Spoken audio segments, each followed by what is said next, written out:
All right. Um, and I guess we're getting more people in.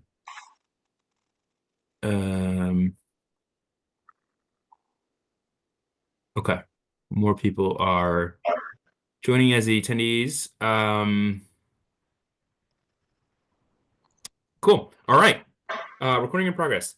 Thank you all for joining. It is 7:02. We will begin the monthly Alcohol Beverages and Cannabis Regulations Committee meeting.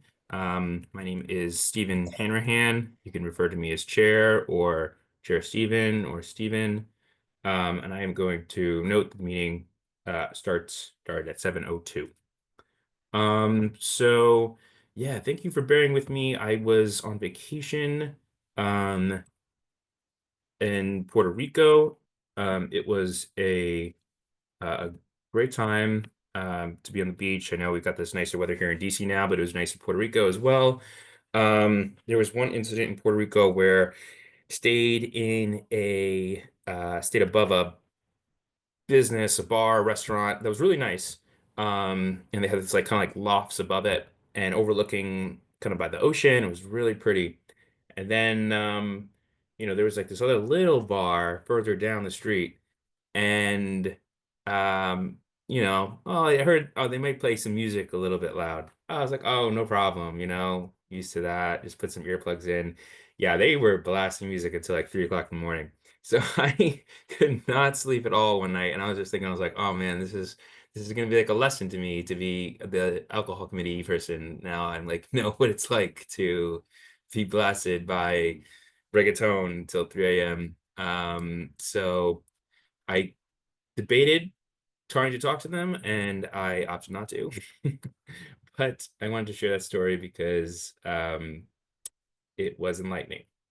And other places aren't perhaps not as lucky. I talked to the owner of the place I was staying at, and she said there's really nothing they can do. This is like a Puerto Rico. But I think we're kind of perhaps fortunate that we have an ABCA board, we have settlement agreements to try and help create better communities and situations for all the people there. So that's my little icebreaker story. Um, Miss Skull, you have your hand raised. Yes, I'm curious. So obviously you had an experience that a lot of the residents in the area tend to experience when they're new and not non-local, because you were coming into that area. What was the feel that the rest of the residents, the actual locals, how did they react to the music being played? It's a great question. It's a great question. Um, I think there were a lot of locals who were appreciative to the music, who were liking it a lot. Um, I did peer out at the place at around past midnight, and it didn't. I felt in my personal uh guise that there weren't as many people in the facility present to warrant the music being at that volume. There were maybe only it was busy like between 10 to 12, but I felt that past midnight there weren't that many people in the place to have the music be that loud. However, it was something that it did seem like more of the locals were enjoying and perhaps liked rather than me, who is a visitor there. Yeah. So yeah, it was definitely something to think about. Yeah, I like that balance of understanding because it's something that's a actual typical experience, where you may have some things play into the dynamics of the way a city is operated, but I really appreciate you sharing that. Thank you. Thanks. Thank you. Thanks for letting me sharing. Okay, I'm going to take attendance for our committee meeting. Um, I'm going to say it myself, Commissioner Stephen Hanrahan, Chair. I am present. Frank Chauvin, Present. Ashley Fields. Who's Fields? Miss Karen Gall. Present. Eileen Johnson said that she would not be in attendance. Um, Bezad Khani, I think, um, applied, but have never attended, so we might end up removing them if they don't come one more time. Stephen Ruckers, Present. Rachel Scheckman, Present. and Alex Smith said that they would not be able to make it as well either. Okay, so we have a quorum, I think, of including myself. That's 1, 2, 3, 4, 5 out of 9, and we can begin the meeting, continue the meeting. Did everyone get the agenda? I sent it along on email, kind of a bit of a last minute. I was getting caught up on the information, and we had several placards posted for renewal businesses, as well as some new business items and two of the substantial changes placards that we including in the new business section. But before we dive into that, I just want to do some administrative things. The last meeting was fun and new, and I'm learning this a lot, but I think we've kind of heard our general goal is to try and make these meetings be something that is as accessible to people as possible, and trying to one best way to do that is to try and limit the amount of time that we meet for, in case there are items that people need to address, and we want to be respectful of everyone's time and feel like these meetings aren't too long a process that people don't want to get involved in the community, and we want to all finish up relatively early. So I'm going to try and set a goal of the meeting to be under 2 hours. So I think last time we ended up around 2.5 hours. We do have more agenda items this week, but I'm going to try and set the goal of ending by 9 p.m. How does the committee feel about that goal? Awesome.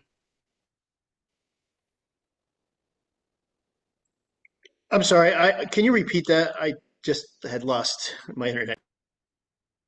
Frank, we discussed that trying to set a goal of trying to get the meeting tonight to be under 2 hours. So just in the guise of trying to make meetings be a little bit more accessible for people, trying to respect people's times, and not have it be something that becomes too prolonged, to try and set a goal of under 2 hours to end by 9 p.m.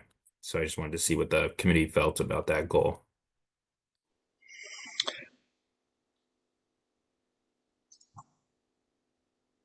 Frank? Yeah.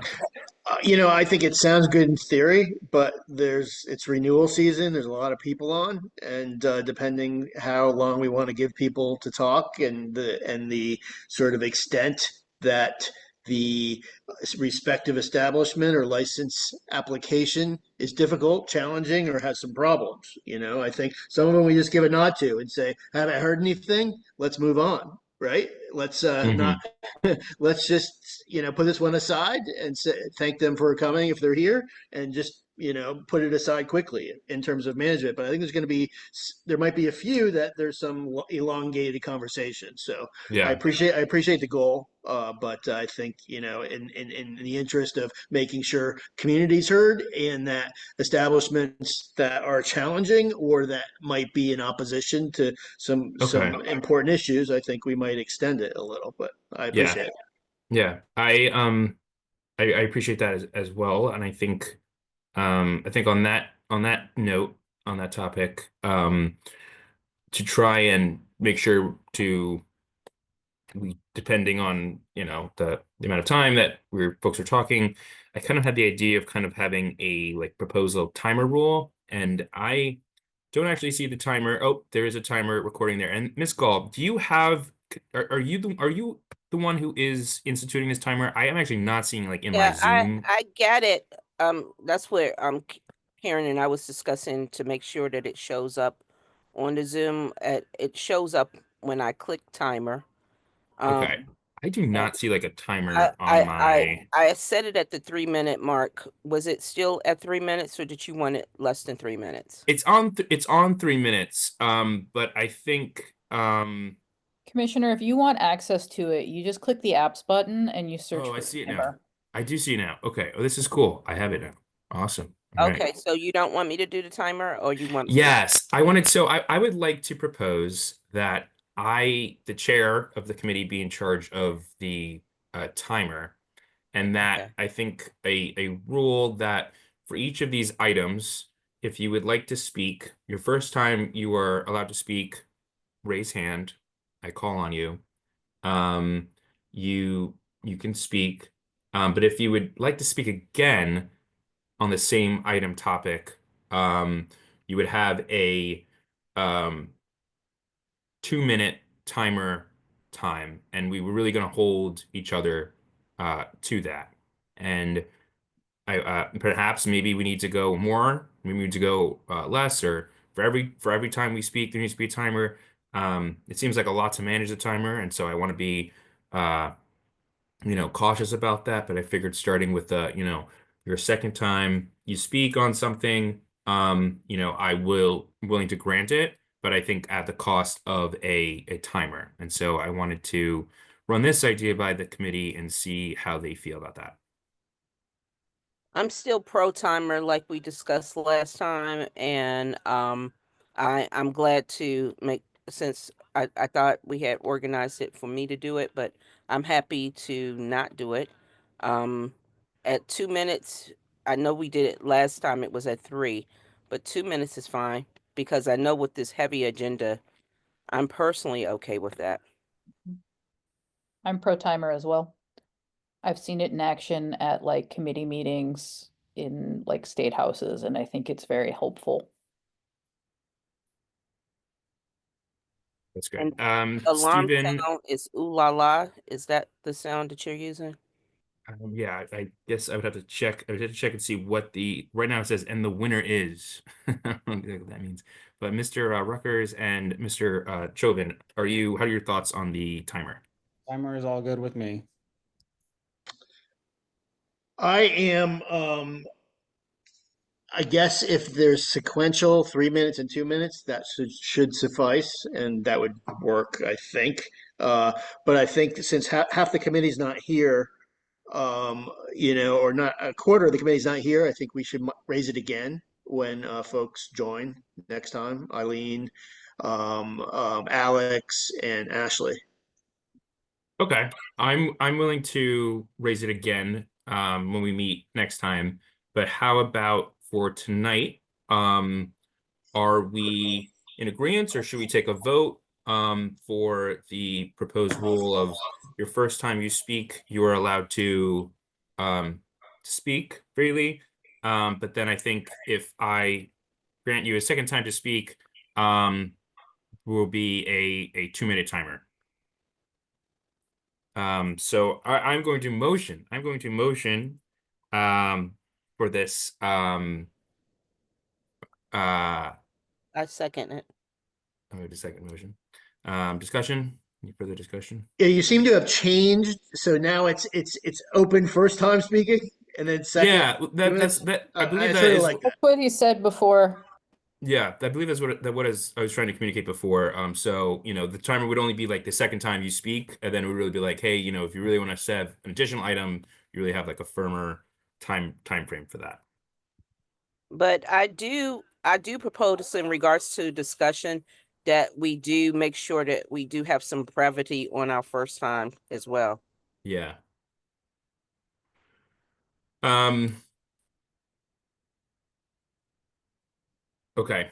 Well, I'm going to push to a vote. All in favor of this proposed timer rule for this meeting, please raise your hand or say aye.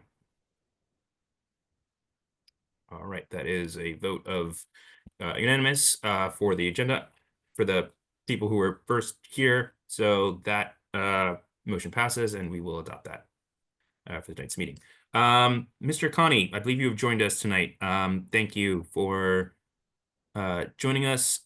Welcome. You applied to be on the committee, but I don't believe you were able to attend the first meeting. Are you able to introduce yourself? And how would you like to be referred to?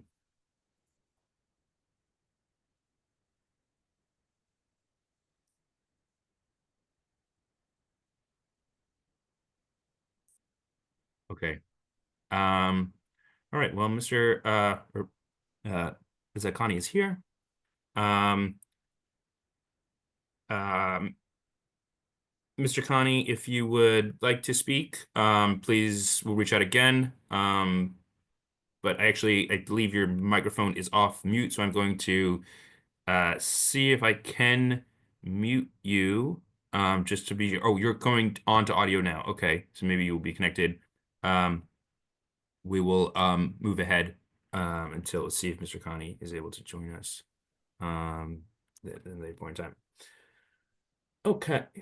All right, so moving to some of the agenda items. So for old business, last meeting we met with Mr. Archer for Holistic District, who presented to us for their new business for a medical marijuana dispensary. That was at 2000 17th Street Northwest. And I wanted to report that the ANC voted to sign a settlement agreement at the last commission meeting for that business. And so thank you all for your work here and for letting Mr. Archer present and discuss, and we wish him the best of luck in his business venture. And we're happy that we were able to have the settlement agreement signed. Great. And if anyone has any questions about that, I can email them the settlement agreement after the meeting, and maybe I will just note to do that anyway. Okay. Okay. All right.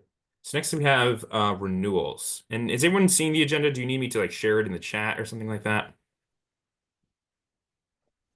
Probably a good idea. We received it. You mean in regards to the rest of I know we received it with your last email. Okay. Did I just you? want to make sure you have it. You are looking at it. We're both looking at the same thing. I'm looking at it right now. Okay. Okay. Great. And Rachel and Mr. Ruckers, are you able to also see the agenda, or would you like me to share it in the I have a chat? copy open, thank you. Okay. Open as well. Okay. Okay, great. Okay. All right, great. We're moving to the renewal section here. So for these renewal items, we had quite a few. As Frank mentioned, this is the renewal season, and so we had quite a few come in.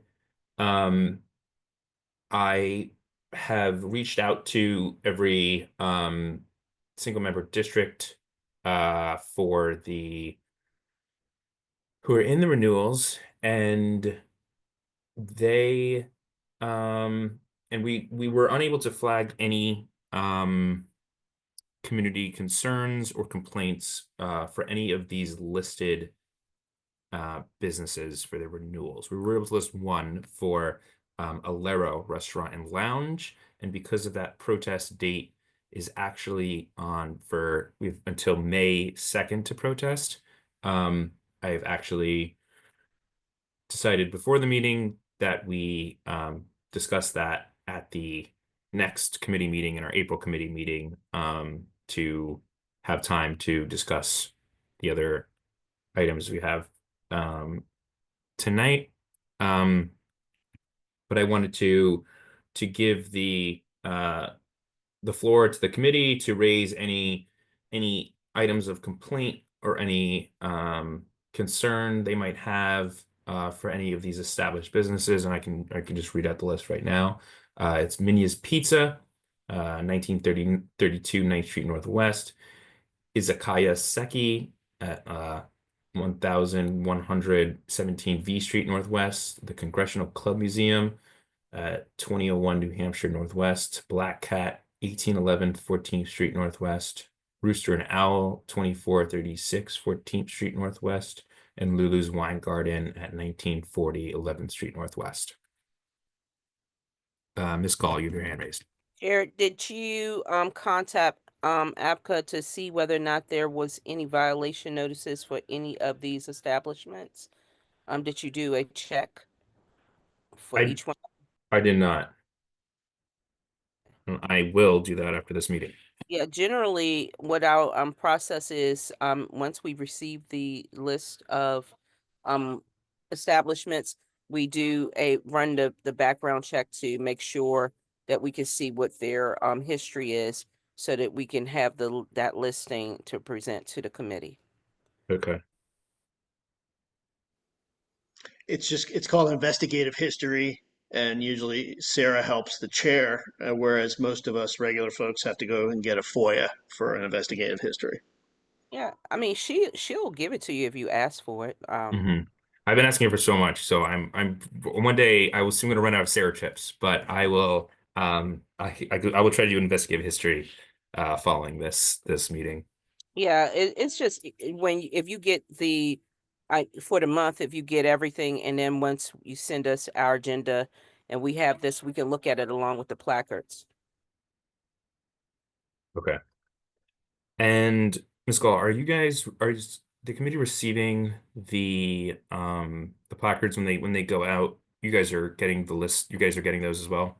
I have the spreadsheet, the The- spreadsheet information, but I'm not sure if okay. and I notice generally it's attached. The placards are attached to our meeting notices as well as the investigation report. Okay. So I just want to make sure that, if that's okay, Okay. send that out. Yeah, I'll that's meet. great. I think that's why we have the public facing tracking sheet, and our Karen has of ANC1B has just done such a great job of like linking them here. So I think this is going to be the best place for this information that's made publicly available on the website. So if anyone would like to view the tracking sheet, it should be on the committee page of the ANC website. Yes, that's what Could I you send refer. a link out for that for those of us that are new? Yes, that would do that. Yeah, I'm gonna send a link. It's in the yeah. I'm gonna just share the link to the tracking sheet. Let me see if I can do that. Now, the only Okay. thing about the tracking sheet, it doesn't include the violation notices, and that's the main concern, because what we do is once when we can make our decisions and during the meeting, we'll look at the violations. Like some people have like 19 violations attached to their establishment. We should know that information prior to us making any votes or requests for protests. hmm hmm hmm hmm Yes, that is information to have. I don't know if we could share that with like we can source information, but I don't think we can share it like publicly. But I Share it will amongst the committee. we could share it amongst the committee at the meeting. We have we've Um, done that several times. okay. Um, okay. Um, all right. So here's the tracking sheet. Said, and can folks confirm they have the tracking sheet, and let's make that to view mode. So everyone's just the viewing mode of the tracking sheet. Let's check that out here. Okay, that's good. See some people here. Um, yeah, and this is great. And yes, so and this is also, this is the committee, this is for the committee, but I think as chair, I'm using it to mostly try and track things, as well as working with the other commissioners to come up with settlement agreements and other stuff like that. So this is here for us, but this is kind of how to follow along. So just to make sure everyone has what they have necessary. Okay, so anyway, returning to the committee, returning to the agenda items. I have not heard any flags on any of these renewals. All these renewals are not changing anything in their licenses. And we have one for Alero, but we're going to move that to the next committee meeting. So I am going to motion to take no formal action on these renewal items at this time by the ABCR committee. Chair, we have to go through each one of them individually for legal purposes, just to say their names specifically, so that it's clear what we are doing. Um, just because that's the way the protocol is. Okay. Okay, and Frank, I see you have your hand raised. Yeah, two things. One, I have a comment on Minya Pizza. There's nobody here from the neighborhood for Minya's Pizza.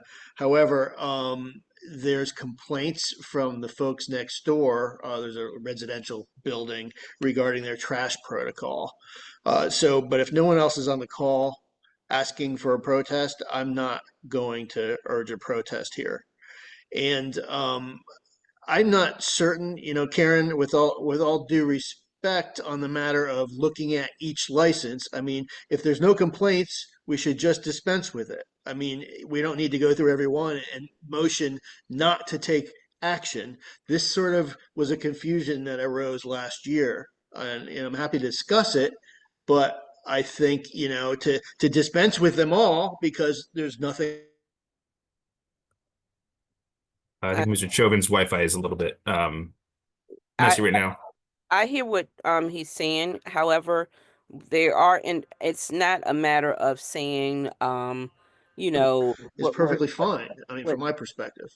what it's a matter of saying, just like saying, this is what I was referring to, Chair, when I Mhm. mentioned it. We're doing renewal. You can specifically list their ABRA number and list the name, say their number, and move forward. And the committee, if they're moving forward, you can common consent, I, etc., and then move on. Not go through a whole long protocol of saying, just mention each one of their names so they can be submitted as a record. That's what I was referring to, Chair. Okay. Okay. I think I'm kind of hearing you.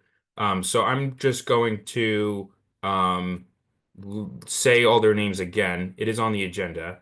But I'm just going to say their names with the ABRA number here, and not motion to renew them, not motion to vote on it, but or maybe to or I'm actually, yeah, I'm going to actually motion to vote on the saying that we will not protest this at this time. Thank you. Um, okay. Okay. So Abra 125665, Mini's Pizza, 1932 9th Street Northwest, Abra 088274, Iazaki Seki, 1117 V Street Northwest, Abra 125656, Congressional Club Museum, 2001 New Hampshire Northwest, Abra 060476, Black Cat, 1811 14th Street Northwest, Abra 112409, Rooster and Owl, 2436 14th Street Northwest, Abra 077574, Lulu's Wine Garden, 1940 11th Street Northwest. I motion that, given that we have the committee and commission have not heard any outstanding complaints here, we motion to not protest these I second. these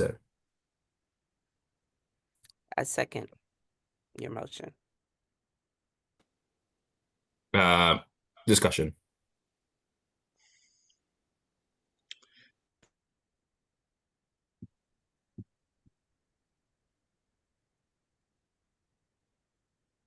Nothing. I do want to point out someone in the chat is asking for the agenda for the attendees as well. Thank you. Okay. Can everyone see this agenda here? I am yeah, shared it to everyone chat. Please let me know if you can see that. Let me check off. Yeah, check remove editing. Bring it view. Okay. Oh, but this is also the minutes now. Okay. Um, okay. Okay, we have it. We have the minutes and we have the agenda. It's also under tonight's meeting on the website. There's a question in the chat, Commissioner Barrow. Okay.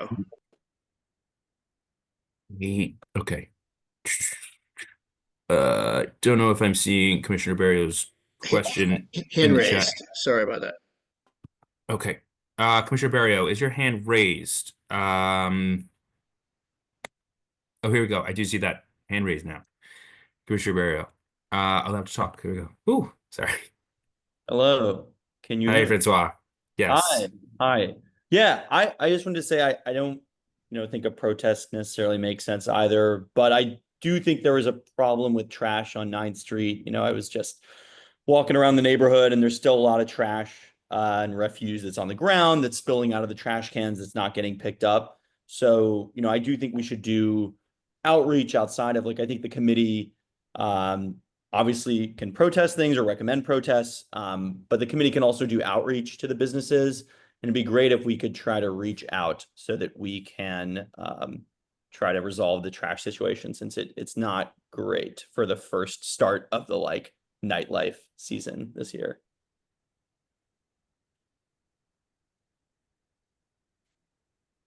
Yep, that's all I wanted to say. Thank you for this.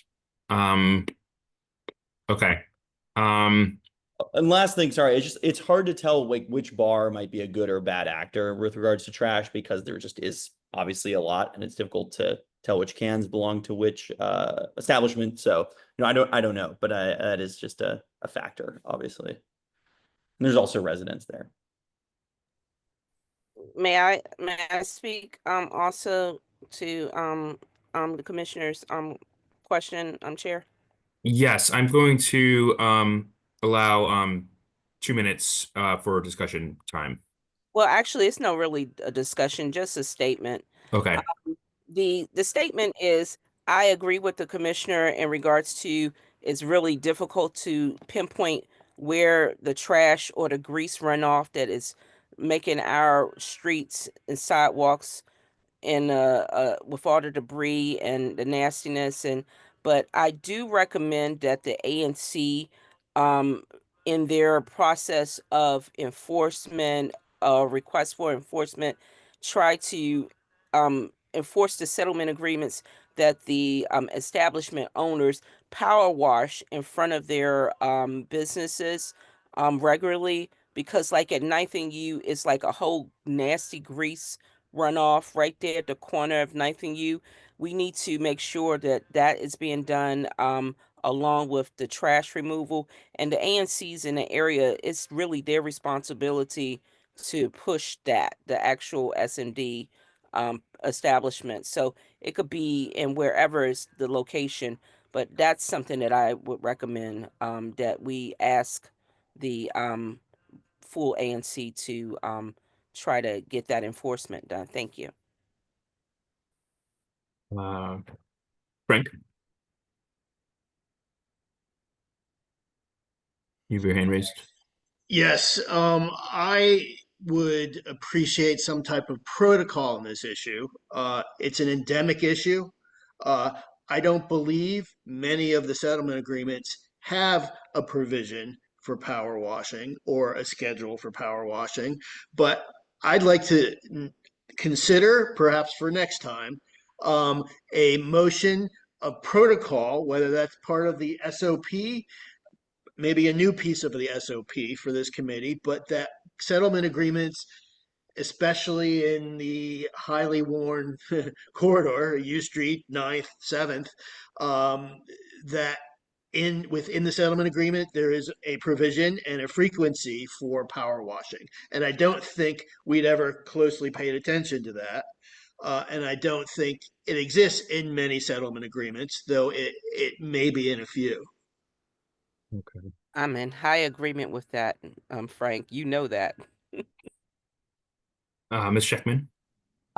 Just there are health and safety codes. We have done a multi-agency walkthrough with the health department, and they were able to hand out citations to people. So if we don't want to go down the rabbit hole of adding this to a whole bunch of settlement agreements, I do recommend working within your ANC to get the health department and other agencies out on a safety walk of some kind and having them address the issues in bulk. Great. Chair, Okay. one secondary statement. And no timer needed, but if you want to, you can put it on me. But I definitely would I concur with Ms. Scheckman that I believe that we should do that as well as with Frank. I agree wholeheartedly. But I do think it should be implemented into our settlement agreements with the cleanliness. We have peace, order, and quiet and cleanliness, but I do think it needs to be emphasized because the responsibility of the cleanliness of those sidewalks has been over and is a dereliction of the establishment's duties, and they haven't really been pushing it, and we really need to enforce it. Thank Okay. I think we Frank, I think we've talked to this discussion enough now. I think this is all great ideas. Something to note for the settlement agreements in the future. Potential walkthrough could happen, I think, with this nicer weather. But I think we do have to keep moving along.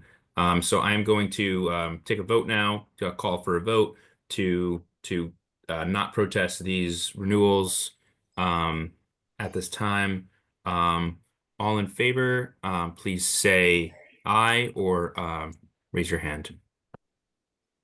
Aye. Okay, so I'm steering 1, 2, 3, 4. Okay, that's a vote of 4 out of the 5 quorum. So that motion passes to not protest these establishments. With notes to do a walkthrough in the spring.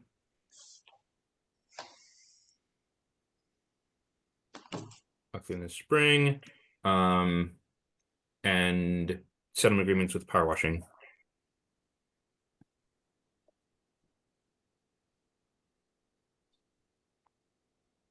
And perhaps some of this walkthrough could also be done with, I think there's movement to do with economic development, to do the NMA, so that potentially that could all be done together. Okay. Doing great. So now we're going to turn to the new business section. We have 2 new applicants that we are discussing. One is the continuation of the protested Lounge U. There was a status hearing on March 17th. There's mediation hearings, I'm sorry, there's a status hearing that's scheduled for tomorrow at March 26th, and there was a mediation hearing on March 17th. We have Commissioner Barrio on the call who can speak to the work that he's been doing with the settlement agreement. To just remind folks, so it's 911 U Street Northwest. They are in a moratorium zone, but they're applying for a Class C restaurant license. Commissioner Barrio, are you still on the call? Can I remote you to speaker? Yeah, I'm here. Thanks. So yeah, we like Stephen mentioned, had a mediation hearing. Jeff Jackson was there, who had spoken at this previous meeting. And, I think we have a very good draft in place that they have agreed to. It hasn't been signed yet, of course, but we have a very good draft. I'm happy to, I don't know, Stephen, if it makes sense for me to like send the link out right now or to just describe what's in it to everybody. Can you describe the changes that you were Yeah. just with the hours of operation? Yeah, so they agreed to close the kitchen 1 hour before closing when they're only statutorily required to close the kitchen 2 hours before closing, but they agreed to that provision to help assuage neighbor concerns, that this is in fact a restaurant. The law requires them to have 45% of their sales be food, so that's not really in the agreement, but just flagging that I confirmed with ABCA that that is the case. They also agreed to reduce their hours. They were originally asking for, I believe, 3 a.m. on weekdays and 4 a.m. on the weekends, and they have agreed to 1 a.m. on weekdays and 2 a.m. on weekends, as well as to a reduced hours for the summer garden. It would be 12 a.m. Sunday through Wednesday, 1 a.m. on Thursday, and then 2 a.m. on Friday and Saturday, which is similar to what I believe Half Smoke has right now.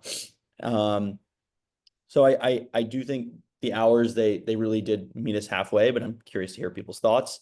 They also agreed to do trash pickup 3 times a week, which is, I think, very helpful. And also they did agree to power wash the front and back of the building once a week, or as needed. So I think, as we were discussing with trash being a problem, they do seem to be active on that. At least that's what they expressed. Trying to think if there's any other big things. I mean, they don't have a floor plan yet because they haven't designed it. This establishment is still more than a year out from actually, even if they got all the permits and license and everything from actually being built, because they need to gut the building and restructure it. So yeah, those are the main updates. Been happy to take questions. Community Member Chauvin. Yes, Commissioner Barrio, thank you for the work you've done so far on this settlement agreement. Two questions. Is the power washing part of the settlement agreement? Yes. All right. And secondly and thirdly, two other points. I understand they're far out from, opening. I understand that there's no design yet for what their interior space will in effect look like. However, so they don't want to entertain adding a seating plan, tables and chairs. However, it would be appreciated if there was consideration on a percentage of the patron access floor area being for seating and table seating. Um, I mean, I understand that. I think that they probably didn't want to hear, they didn't want to put together a plan because they don't have the design yet. They don't want to give you a seating plan. Fine. But I think we come back and we ask them, in order to pursue restaurant goals, that they have 30% of the floor area as seating. I don't think that's a lot to ask to make them to have them be good neighbors in a restaurateur fashion and not a nightclub tavern fashion. That's my first point. And secondly, also I've spoken to some restaurateurs in the area, and there's again, everybody on this call, I believe, understands there's a moratorium here. Everybody on this call understands we want a restaurant and we don't want a tavern. We went on about that during the last meeting. So on that end, we could ask for a percentage of the floor space to be kitchen, to kitchen facility. Is it, I've read and I've heard 35, 40% would be restaurant use for a kitchen. I'd appreciate discussion of that in negotiation, and furthermore in negotiations for restaurants, new restaurants within the North Shaw moratorium. And I wonder if you have any thoughts or considerations on those items. Should I respond to that, Stephen, or just wait for other questions? You can, Okay. yeah, that sounds good.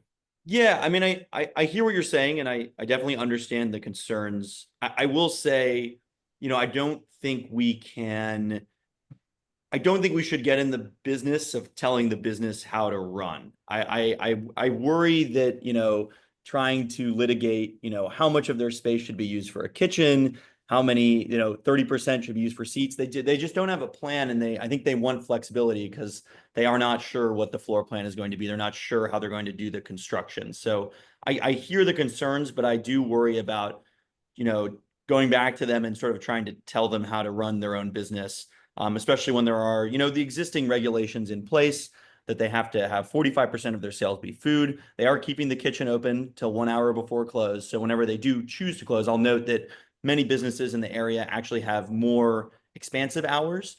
They go, I think Lulu's Wine Garden technically could be open till 2 a.m., but they don't. So they do have the kitchen open till 1 hour before closing. And so I don't know. I think that should help address those concerns. But that's my personal concern with trying to add on too many additional things to the settlement agreement. And I'll note that I don't think any of the other CRs in the area have such provisions. So I'm not sure why we would necessarily layer that on top of the pre-existing, or on top of our settlement agreement right now. Ms. Gall. Thank you, Commissioner. I really appreciate you, one, representing your SMD well by speaking up for how you're working the settlement agreement. Thanks. Um, the My concern is two things. Mhm. A public safety plan. Were you able to go through their public safety plan to see what their goals are? And then also, since they are doing some construction, um, making sure they have great sound barriers in place, especially considering, just to alleviate any potential noise complaints, etc. That's mainly it. And I do appreciate you really getting that power washing thing in play because, we want to keep the rat population and the nastiness down on the street. Thank you very much.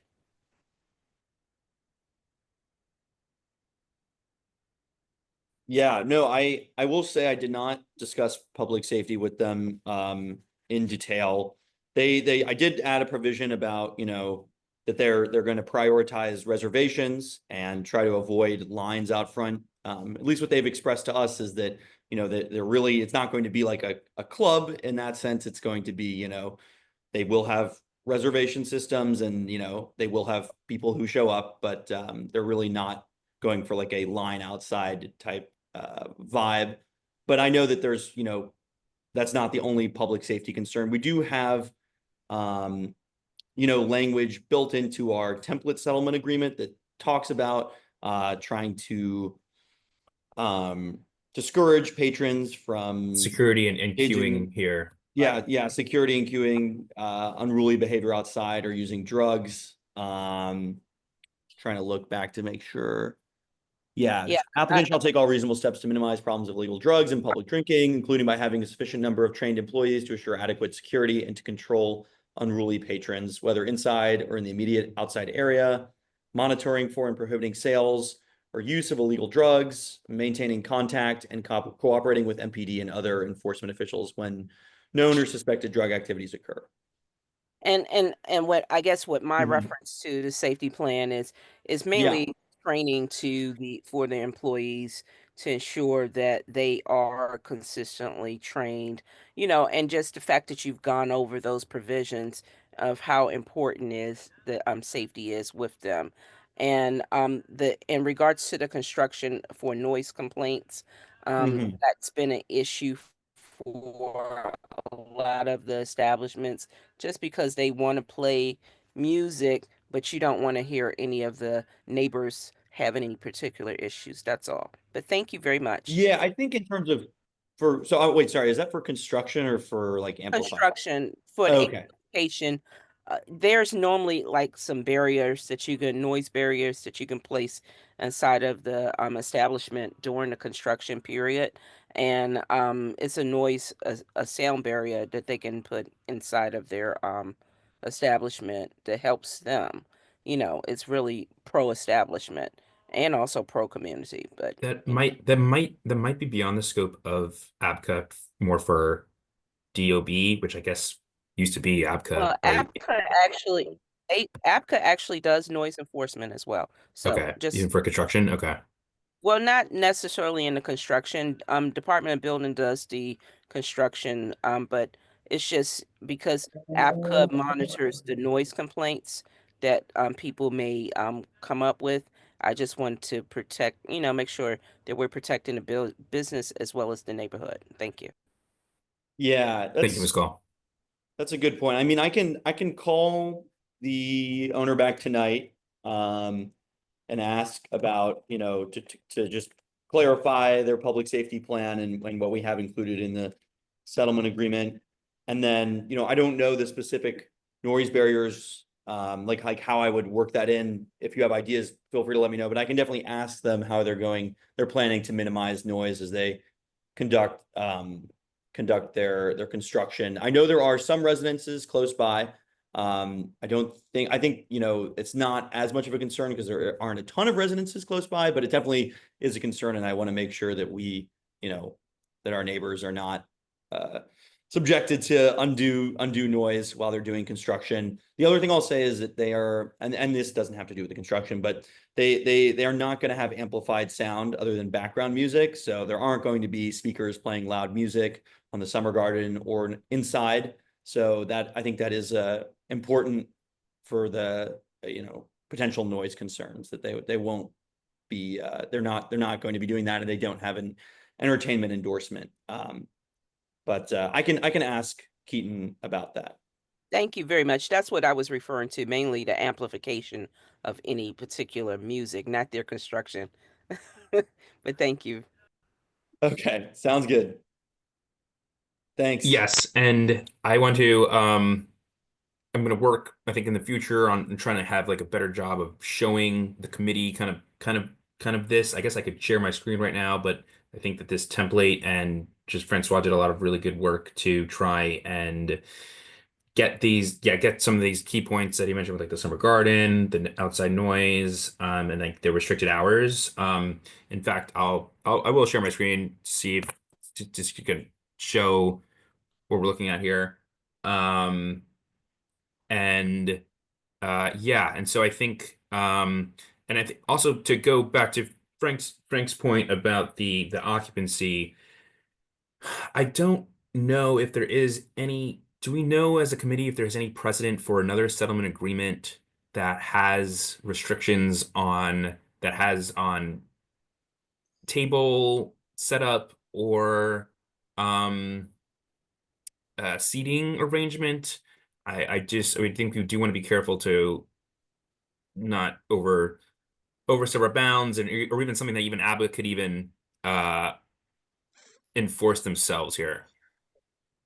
It's not, I understand, speaking to folks that run the nightlife industry, a gentleman that's been in Mid City for operating as an operator for about 30 years, and closely associated with ANC and down in DuPont and Logan, that you can in fact do it. It's not a prohibited activity.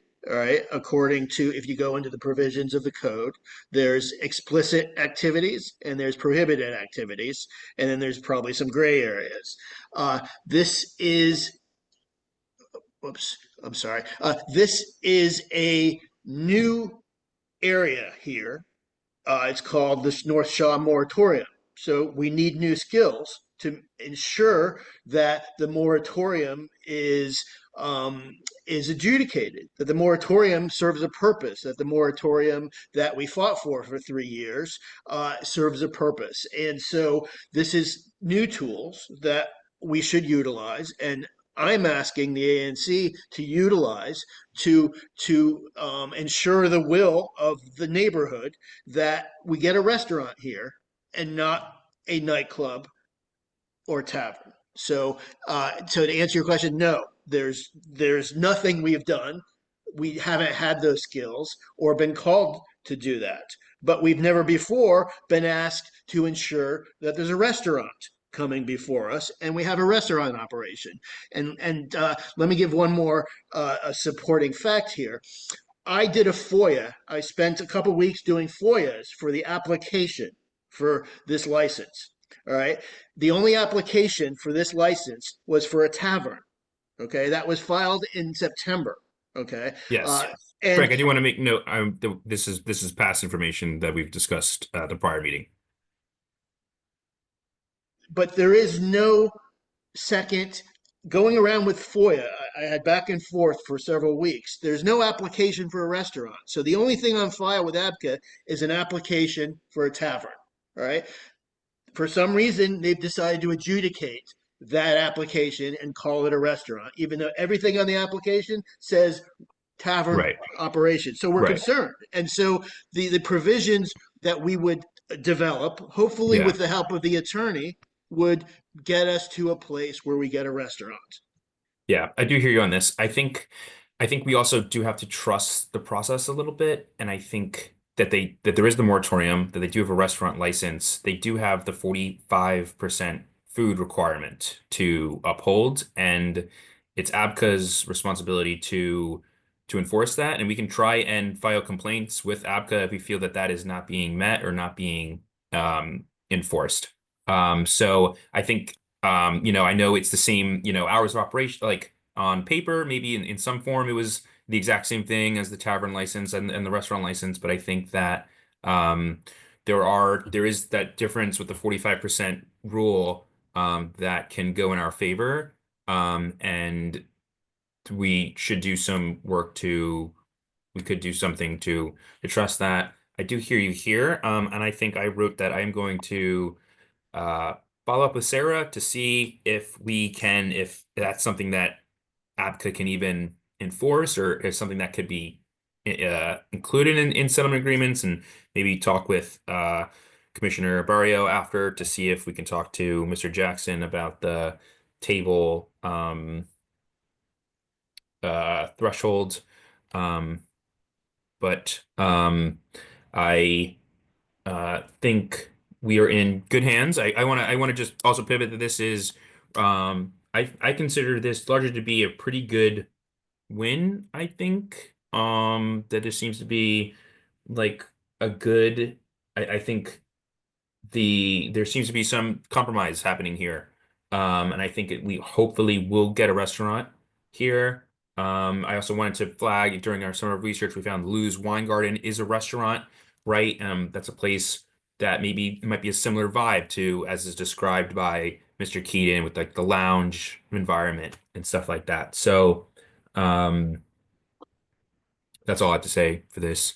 Um, I don't know if there's any formal action to take at the time for the settlement um, agreement. I don't know if anyone motions to it, but I think this is a helpful discussion. I think we have the status hearing tomorrow, and our goal is to then have something that we can vote on at the commission meeting the on April 3rd. But if no one else has anything to speak on this, I think I'm going to move on.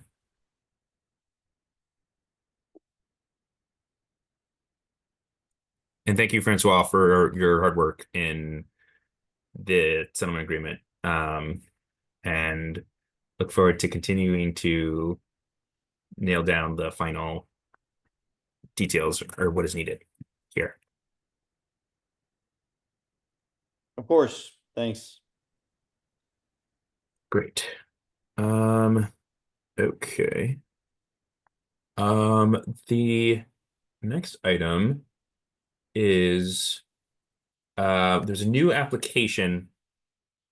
It's for 1351 U Street Northwest. That protest date is April 7th, 2025. ABRA number 129-513. It's for 1351 U Street Northwest. It is for a Class C tavern license, and is located in ANCD1B '08.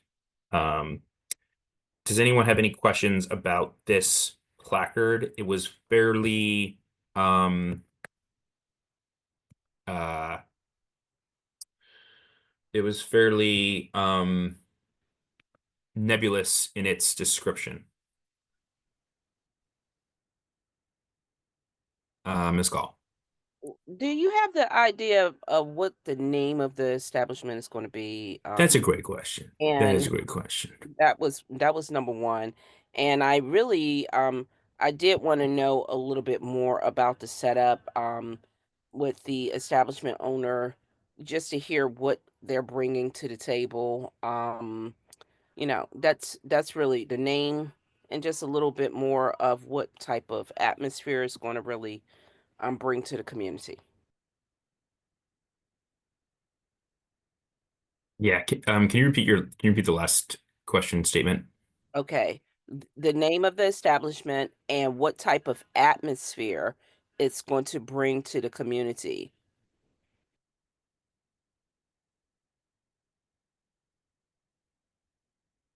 Whether it's a family style, whether it's what type of it's we know that it's going to be a tavern.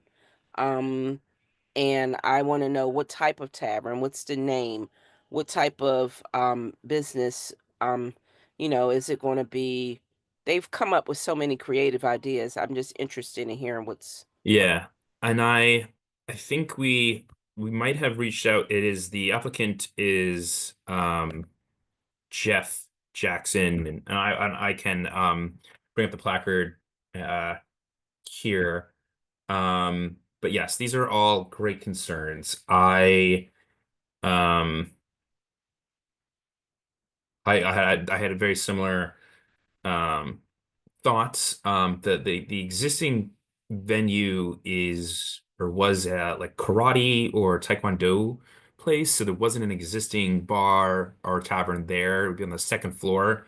Um, and it is actually fairly close, I guess, to some residences. Let me see, where is this? Commissioner, just to interrupt, Oh, Sable Harris is raising her hand. It's her SMD and she'd like to be promoted to talk. yes. Uh, Commissioner Harris. Hi. Yeah, sorry, I've been messaging, and I've also been texting you, Commissioner Hanrahan. There's a lot of Um, text. There's a lot of messages. yeah. This is in my SMD. It's actually right next door to where I live, and I've talked to Ms. Gall. There's no name right now. They just have on the placard 1351 U Street. I believe the owner is in the audience.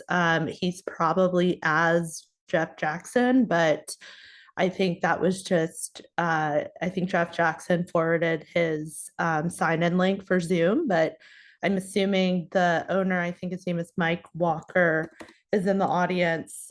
Um, but this is a new establishment. It was a martial arts studio. It's right above U Street Wine and Beer. It's brand new. Obviously, it wasn't previously used as a bar before, but I don't really know what it's going to be, which is why I invited the owner to come and speak. That's great. Can you please elevate the? Yes, Mr. Walker, I'm going to allow you to talk. I think your hand is raised. Yes, thank you. Good evening. Can you guys hear me? Good evening. Yes. Good evening, Mr. Walker. Actually, there's three of us that are going to be owning the establishment, and two of us are on the call. Yeah, Jeff forwarded us the email, so that's why we probably under Jeff's name. Okay. Is But it the okay actual, if we refer to you as Mr. Walker? sure, no problem. Okay. And Ralph Cruz is my partner. He's on the line as well. Okay. I don't know if he has to raise his hand or so. Oh yes, I see him here. Hello, how are you? Hi, Mr. Cruz. Is it okay if we refer to you guys as Mr. Cruz? Sure. Okay. Thank you, Mr. Cruz, Mr. Walker. Thank you for attending today. Yes, I think we just wanted to hear a little bit, perhaps for a time of 4 minutes of just kind of what the intent of the business operation will be, to kind of brief the Committee, it is for a tavern license, a total occupancy load of 80, seating for 75, entertainment endorsement to provide live entertainment, dancing, and cover charge inside of premises. Hours of operation Sunday through Thursday, 11 a.m. to 2 a.m., Friday and Saturday, 11 a.m. to 3 a.m. Hours of live entertainment Sunday through Thursday, 6 p.m. to 2 a.m., Friday and Saturday, 6 p.m. to 3 a.m. And I'm going to allow 4 minutes. All right, this is Ralph Cruz. So you asked about the name of the business. We're going with 1351 as the name. And the business is also going aimed to be a lounge that not caters to, but want the atmosphere to attract more of the mature crowd of DC and the surrounding areas of DC and Virginia, I mean Maryland and Virginia, to have a place to just relax and have a drink and be able to talk. Not really loud music, so to say.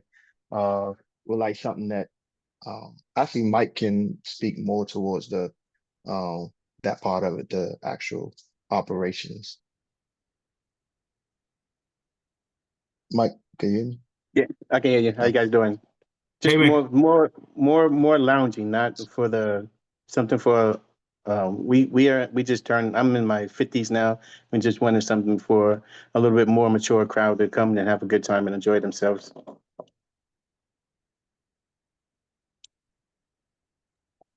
All right. And any particular reason to keep the name of 1351, just the address? The address really just stood out to us, so we was just more going with the address 1351 instead of coming up with a name.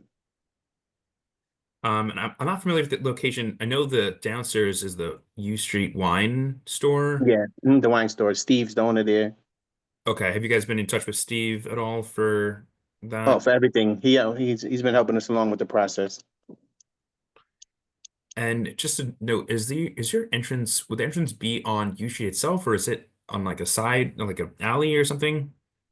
No, on U Street itself. The Okay. entrance is on U Street. Yeah. Okay.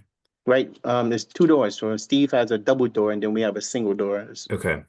Okay. I just don't think I've ever noticed that the upstairs. But great. All right. Does the committee, thank you for attending. Does the committee have any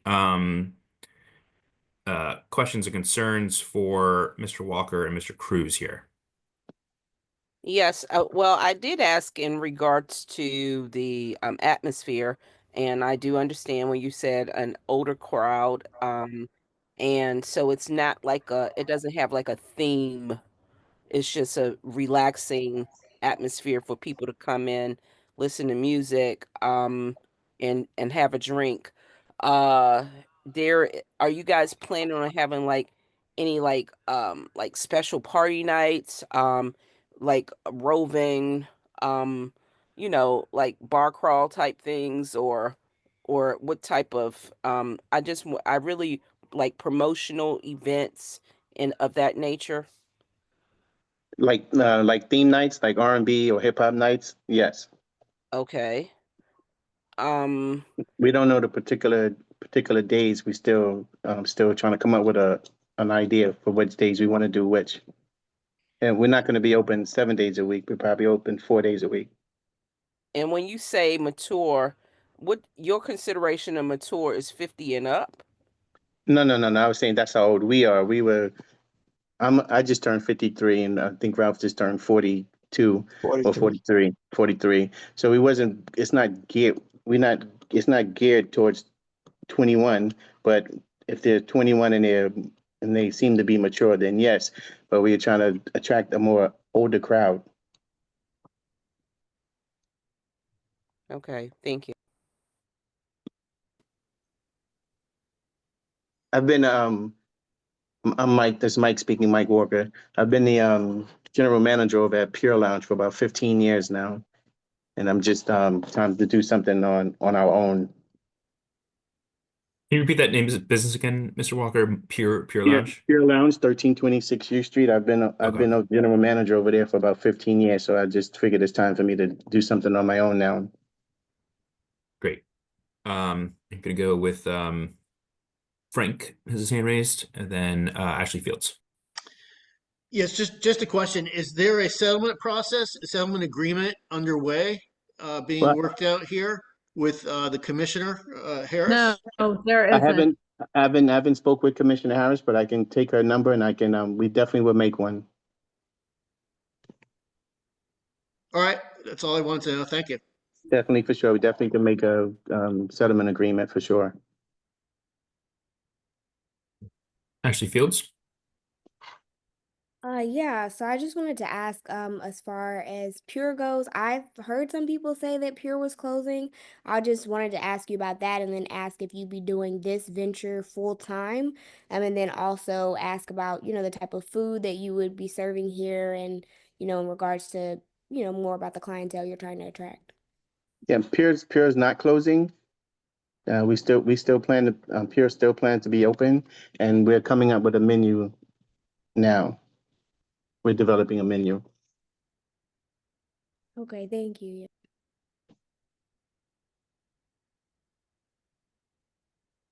Commissioner Harris. Great.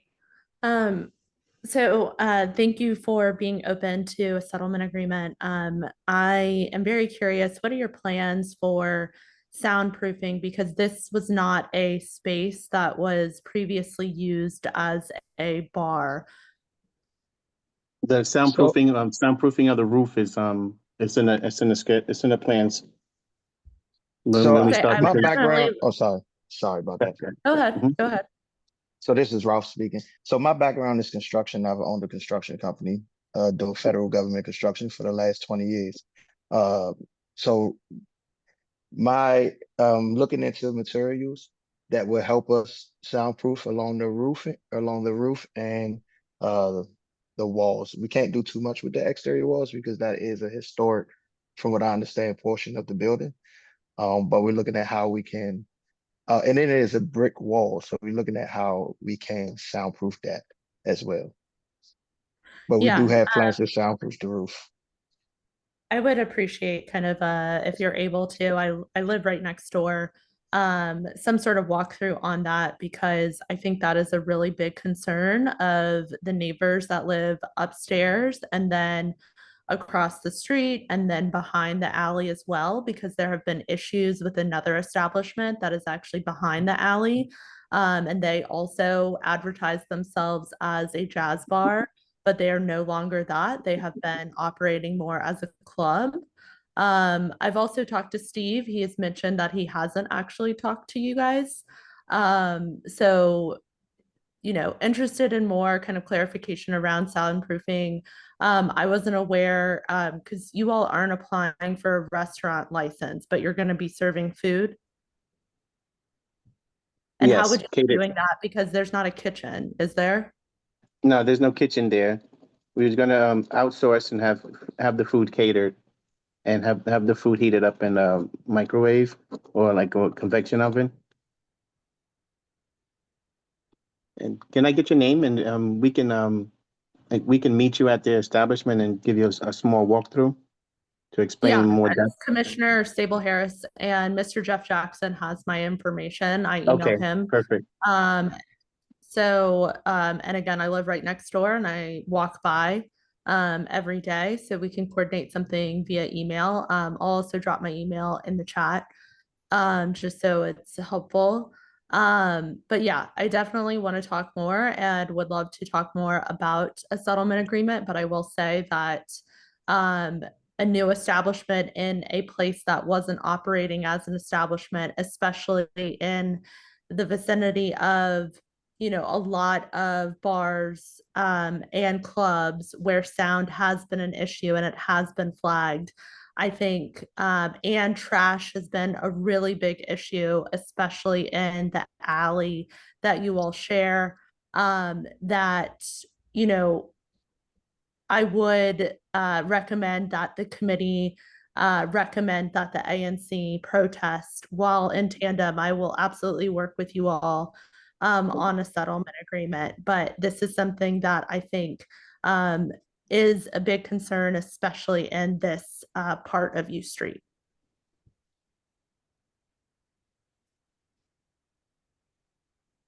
Okay, and your name again, Miss Karen, right? No, it's Sable Harris. Sable Harris, okay. And I'll ask Jeff to get in contact with you, or if I can have your email myself so we can set up, coordinate a time. Yeah, absolutely. I said I would drop it in the chat because it's just easier. So Perfect. Commissioner Hanrahan, if you can share it with them, I can only put it in the Q&A. Yes, I will put it here in the chat. But just so it's probably easier if I type it out versus saying it out loud. I'm not trying to hide it. It's my government email. So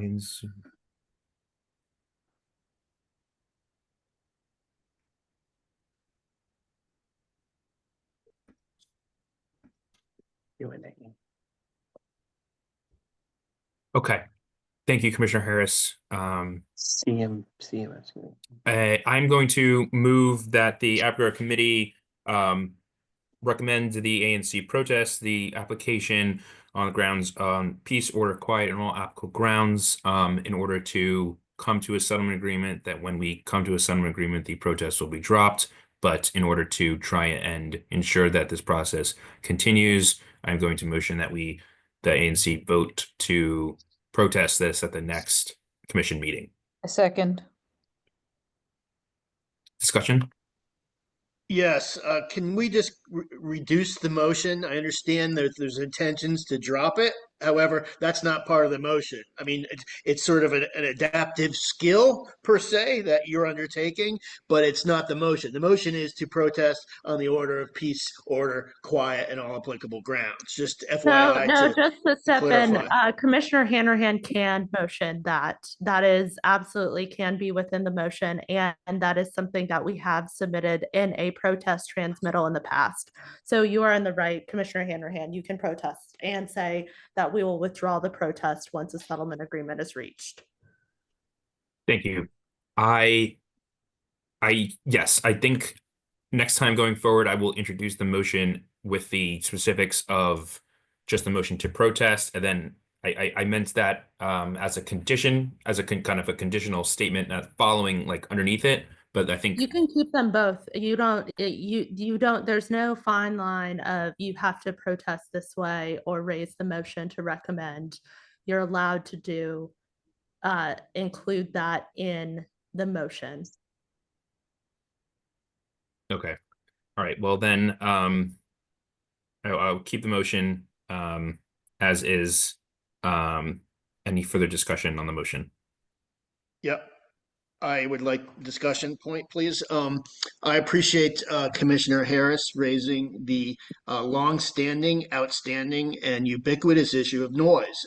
There's several properties in the corridor, 14th and V. There's several problems, 9.5 Street, 1900 block of 9th Street, that have been multiple years of people being not able to sleep, not able to raise their infants, and so this is an important issue. And it's not just here that we're asking for sound mediation, which is not even part of this motion. And so I'd like to add a second motion that we ask that they address soundproofing. If we're going to talk about all other things that aren't really the applicable grounds, that aren't really the list as conveyed in the code, then we should be able to undertake sound mitigation as a discussion also. So peace is included in sound. That's what peace, order, and quiet. Peace means sound. Order means trash, rats, all of the above. And then when you include all applicable grounds, that also includes sound. I do. It doesn't. It doesn't include. Yes, it does not. It doesn't include sound mitigation by the use of mitigating resources such as insulation and that conversation. And I think it could be explained as it's quite important of an issue to elucidate. So that's what I'm at. It does include, Frank, this is not my first protest. Commissioner, how many soundproofings have you gotten done? I mean, I'm just saying. Actually, a lot, right? I am just order in our meeting, please. Yes, please. Order, please. I second Frank's motion to include in a condition that they protest work to create a settlement agreement that specifically that on the grounds of peace, order, quiet, and specifically with a note to come up with a soundproofing plan with the single member district, Commissioner Harris, in the area That's and work redundant. with And the ANC. the example agreement that I've shared with you has that soundproofing mechanisms in there. But sure, I can certainly negotiate that just like I have through all the settlement agreements that I've negotiated. Any further discussion on the motion, Ms. Gall? Yes, sir. I do want to acknowledge that Mr. Cruz had mentioned that he has a incredible amount of experience with construction. So that acknowledgement, along with the fact that it's true that peace is peace in regards to acknowledging the sound, all of the points that was mentioned by Commissioner Harris. I think that when we if we can add in, because the power washing is something, a component that I really do want to add in when it comes to our cleanliness. I really would like to add that as one portion of an implementation when it comes to cleaning around the property, since it is a storefront, a street front property. Thank you.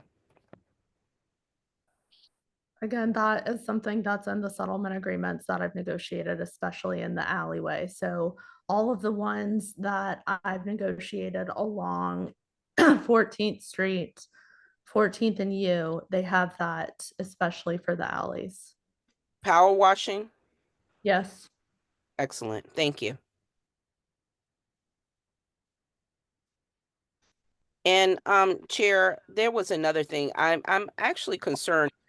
Are you checking with the prior to having the establishment owners come in, are you checking with the commissioner of record to ensure that they've had some engagement with this establishment owners prior to these meetings? Yes, admittedly, I could have done a little bit of better. I was a little delayed in terms of, I think some of these placards came in while I was on vacation, so I was kind of getting a little caught up there. But yes, I think we did reach out to the single member district, which are largely 1B02 or 1B08, Commissioners Barrio and Harris. So we have reached out to them. I can do a bit of a better job into reaching out prior, but and reaching out to the business owners prior, and a coordination that they would be in attendance. Yes. Yes, sir. Mainly because I would not like to. It would be nice if the establishment owner has had some actual contact with the commissioner of record, because so that those relationships are beginning to bud in the beginning of our meetings. Thank you very much. Thank you for the comment. Okay, I've written here to protest on grounds of peace, order quiet and all applicable grounds with a specific condition to work on soundproofing, noise reduction to nearby residents, and power washing the alley. As a recommendation and a movement, as a motion to protest, as a motion to recommend the ANC protest this. I am going to call a vote now. I think we do have Mr. Walker's and Commissioner Harris's hands are up, but all in favor, please, of the committee, please raise your hand or say aye.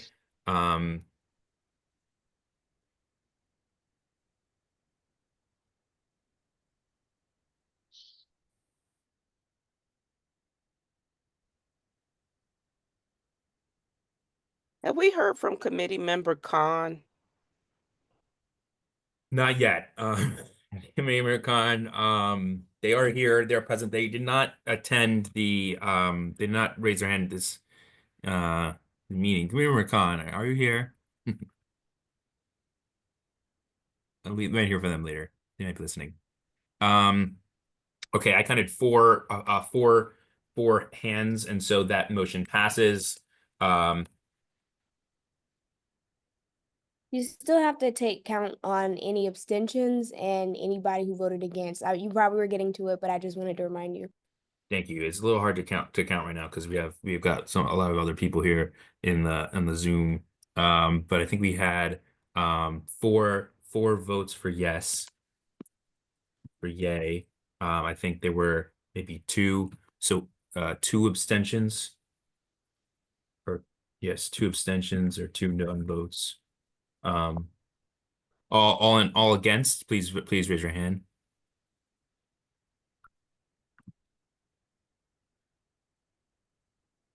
Thank you. Count of 4 votes for yay, 2 abstentions, and 1 nay. The motion does pass to recommend the ANC protest the placard. Thank you, Mr. Walker and Mr. Cruz, for attending. I included Commissioner Harris's email in the chat. Please reach out to her and coordinate. We would like to work with you to create a settlement agreement for this entity. Thank you. Thank you.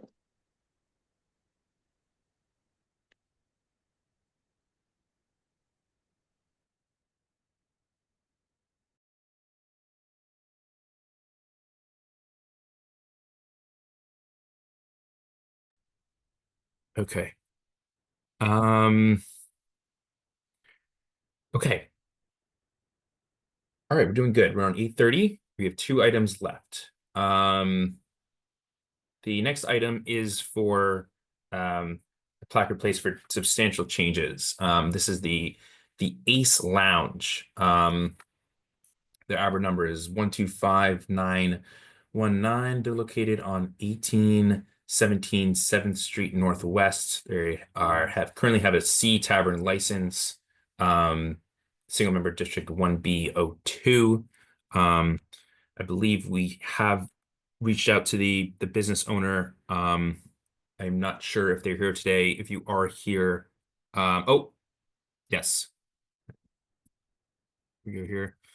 Hello, Philigot. Hello, can you hear me? Yes, we can hear you. Welcome. How are you doing? I'm good. How are you? I'm good. I'm good. Thank you for being in attendance this evening. What is a great way to refer to you? Yeah, Flagot. Yes, same way. You got Phil, it right. Mhm. Philigot. Philigot. Yes. Okay. Thank you. That's great. Okay. Mr. Philigot.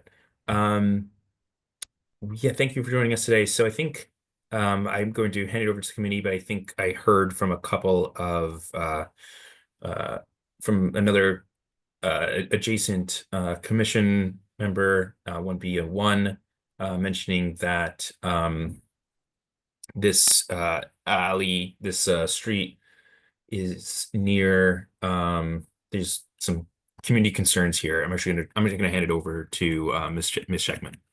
Rachel? Yeah, Matt can't be on the call because he has a prior engagement with the LPCA, the Ledroit Park Community Association. He did submit an email, and I was asked to uplift that email to the record. I don't know what the process is for that. Do I need to read it out, or will you just put it on the record, or how does that work? I'm new to this myself. If you would read it out, that would be fine. I Yep. wouldn't include the whole email in the minutes, but that would be Okay. helpful. And So, may I mention something because it hasn't been shared with the committee? I would recommend that it be read as well, Ms. Scheckman. happy to. Yeah. All right.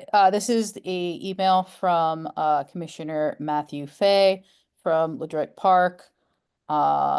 He is the 1B01 ANC. Good morning. I'm writing to express my concern and my opposition to the proposed change in operating hours at Ace Lounge. The establishment is located outside of my SMD, but it's located directly across from the entrance to the Shaw Howard University Metro Station on 7th Street, which is one of the primary public transit access points for the LaDroit Park community. As you are both well aware, the area of 7th and T Streets south to 7th and Rhode Island Avenue has been the site of concentrated drug sale activity, drug use, and violent crime. In the past week, there was a non-fatal shooting at 7th in Florida, and the T Street Task Force continues to work with MPD, HIPS, ABCA, and other agencies to address a set of public safety issues that continue to escalate. Parents in my community regularly take their children to Cleveland Elementary School at 7th and T Streets. They take their children to 2-day care centers located on 7th Street and come face to face with drug sale activities and other criminal activities almost every morning. The creation of an all-night club on this corridor will only add to the public safety issues our communities are already facing. Ace Lounge's request to operate daily from 8 a.m. to 6 a.m. essentially means that the club would never close. Community members taking the metro to work or the airport early in the morning are likely to overlap with club patrons exiting the establishment at closing time. While alcohol sales would be prohibited after 3 a.m., the pervasive availability of drugs for sale mean that other substances would be readily available to patrons. I'm happy to join he was unable to join this meeting this week. However, wanted to express my concerns to you in advance so that there was a need to discuss prior to the committee meeting. We would have that opportunity. Thank you. Matthew Fay, Commissioner for ANC1B01 LaDroit Park. Thank you for reading that, Rachel. Yep. Mr. Philligot, do you have any response to some of these just general community concerns? I think one just general flag we had, or I had myself, was I'm not sure if there is much precedent for a bar or for a bar to be open till 6 a.m. in ANC1B. So I don't know if you would have response to this, and then I wanted to call on other members of our committee. Okay. So we actually we don't open every day. We pretty much slow from Wednesday to Thursday. So business right now is slowing down. So we're trying to stay open in the business so we don't close down by selling food. And then for the safety concern, we have a lot of securities while we operate, especially Friday and Saturday. That's when most like our customers come. But we have a lot of security in our establishment, and also as for the safety of the neighborhood, having our security around there is actually more important for the community. So there is no, like, we usually when we open around 9 p.m. So we always like monitor. I'll tell my security areas it's part of their job to monitor and around, so there's no illegal activities around. So our patrons are like feel safe to come in that area. That's that's what I have. Thank you for the opportunity. Miss Call. Well, as the one of the founding members of our T Street Task Force and a consistent active member, and also I concur with Commissioner Fay's account. I certainly want to hear from the commissioner record um, to hear his take, because I know he's also a part of this process.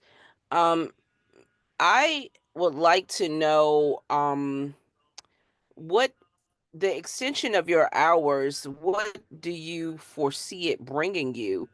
I mean, knowing the conditions of the area, knowing that it's not going to be really a betterment to the area, but explain to us what it is that is going to be, what's going to be the benefit for the neighborhood, for the extension of the hours, especially where you're going to be essentially operating 24 hours a day. Great question, Karen.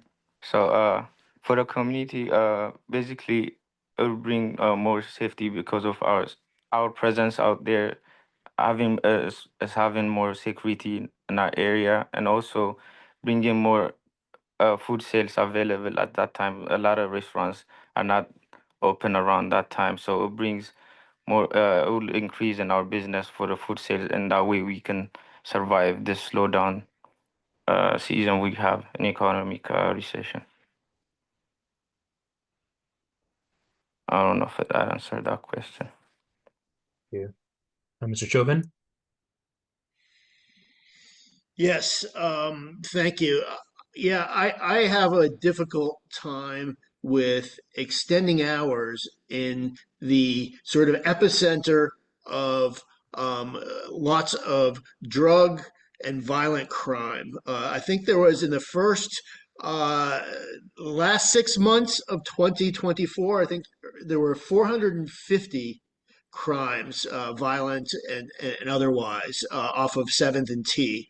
And that might be the first 9 months of 2024. That might be the fact, but 450 hearing from NPD. And I can't see extending after hours to attract more people to a place that would be, is extensively overrun by drug sales and a very challenging conditions to walk, to be a patron, and to live. And I think that I would support a protest on the grounds of peace, order, and quiet, in order to uh, hope that we wouldn't allow, because there is no 6 a.m. Nearby location that is also open. So it would be, and this is also in the moratorium zone. So that's a condition we haven't even discussed, that we're trying to sort of reduce some of the neighborhood overcrowding and excesses. And so to extend the service hours from 3 a.m. to 6 a.m. would be not on par with public safety. That is been a concern for decades, and particular concern with the T Street Task Force trying to turn things around at this corner. But also, it would be in opposition to the moratorium, which is also trying to promote more safety and less of the epicenter of overcrowding, which 3 a.m. to 6 a.m. would bring. And there's residences upstairs. I think there's 300 residents upstairs, and there's a new building with 270 residences across the street. So I think it just may be a little much at this time, and that's I will support a protest on the grounds of peace, order, quiet. Thank you. Thank you, Frank. Ashley Fields? Yes, thank you so much. So I just wanted to share a couple of comments from, working, with a lot of entities around this area that are, working to obtain licenses. I'd like to caution all the committee members, not to punish a business for crime that's going on in the surrounding area. Specifically highlighting this area where Ace Lounge is located. It's been more than 7 businesses in the span of 2 years. There was an And Pizza there, there was another lounge there was a chicken restaurant there, and none of them have been able to survive at this location. And I think, in part, as neighbors, it would be nice for us to be able to support a business that can not only sustain a recurring clientele, but also be a great addition to the community around it. I do see why there would be concerns for an extended hours request. However, looking at the clientele and the pictures that are being projected from this lounge, it doesn't look like it carries a crowd that's rowdy or that would add to any of the trouble that's going on in the area. The prices say that it's $100 plus per client or per customer, which I think definitely brings in a different atmosphere. And also, I don't believe that it's in the moratorium zone, which is 600 feet from 1909 Ninth Street. So also highlighting that there. And again, I don't understand why we are projecting crime issues around the area onto a business. I know that during a previous settlement agreement, we suggested asking if the owner would join the T Street Task Force, which I know both Karen and Frank are members of. And I think that could be a great area to build relationships and help businesses work to drive down crime. But I wouldn't be in favor of a direct protest without, further conversation surrounding, how we can help a business remain successful at this location. Thank you, Ashley. I'm going to call on Rachel, Ms. Scheckman, and then Commissioner Barrio. 2 questions. First off, there was the mention that food was going to be served with the extended hours. I'm wondering, I've looked at the website, I don't see a menu, so I just wanted to get more clarity around food service and the intentions for those longer hours. And I had another question, but it's dropped out of my brain. Oh, yes. Is there a protest history? Do we know if there has been any complaints filed for noise from the community members? Has that research been done? Is there a record of noise complaints? Thank you.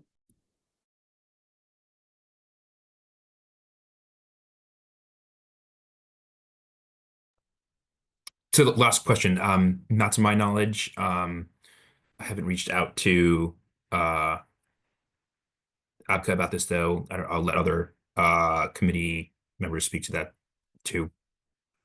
Maybe Commissioner Barrio does because it's his SMD. Francois?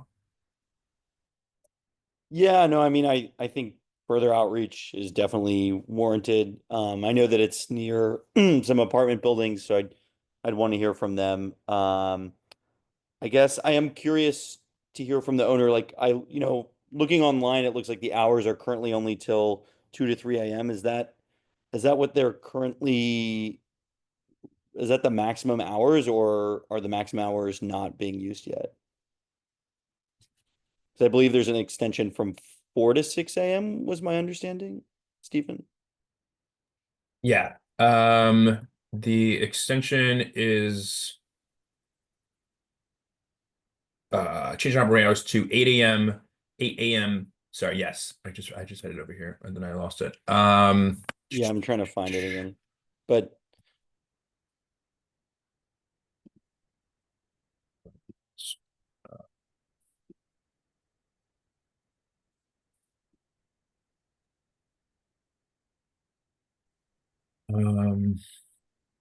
yes. Right. So they currently end Friday and Saturday at 3 a.m. for live entertainment. okay, I see. Yeah. Hours of operation and alcoholic beverage sales. So this would be, Yeah, so I this would guess, be from 2 a.m. to 3 a.m. to 6 a.m. yeah.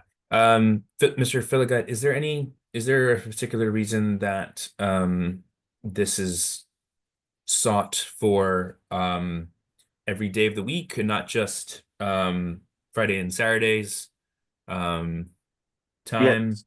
Yes, it's Friday and Saturday because right now Wednesday to Thursday we are very slow. So we're trying to survive whatever time we have on Fridays and Saturdays are the busy days. So mainly we trying to focus on maximize our profit on that day so we can survive by selling food. We could potentially change through a settlement agreement, either through a protest or not through a protest, to restrict the hours extension to, just Thursday, Friday, Saturday, something like that. Okay. I do also want to note that there is a settlement agreement. Excuse me. My apologies. I do want to note there is a settlement agreement that was found on record for the establishment that was there prior. That is listed as the business name was Ama Pizza.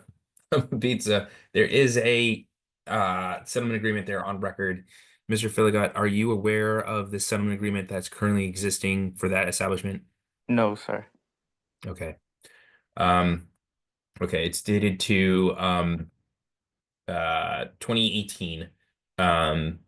But it was, yes, so potentially many businesses ago. But I think that given that there is a settlement agreement already, and hearing some of these complaints from Commissioner Fay and from other members of the committee, I am going to move that the ABCR committee protests this substantial change on the grounds of peace, order, and quiet, and hope that we can come to potential settlement arrangement of compromise. But until then, I'm going to protest that the Advocate Committee. I move the motion that the Advocate Committee protest the new application on the grounds of peace, order, and quiet. Second. Discussion.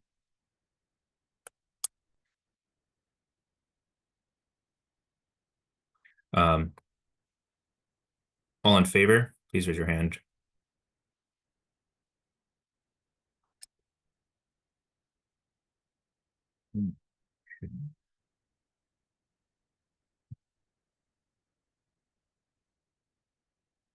All right, counting.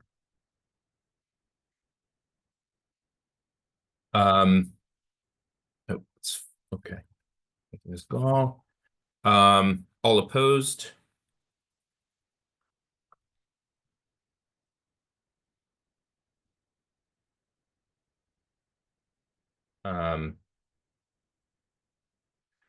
Thank you. This motion passes. I will transmit this recommendation to the commission to vote on it properly at the commission meeting on April 3rd. Thank you for your attendance tonight, Mr. Philgott.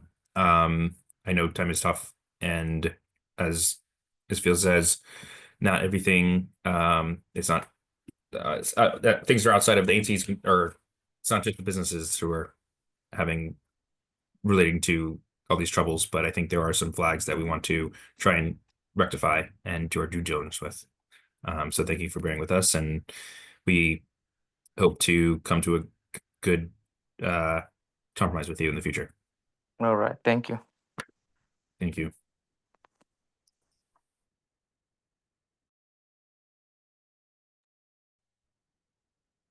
Okay. Okay, there's one final item to discuss tonight. We're doing good on time. This is awesome. It's for a substantial change to license for the Lincoln Theater. How's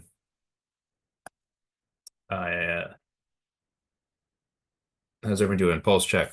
Feeling good? Getting a little hungry? We're like kind of fading.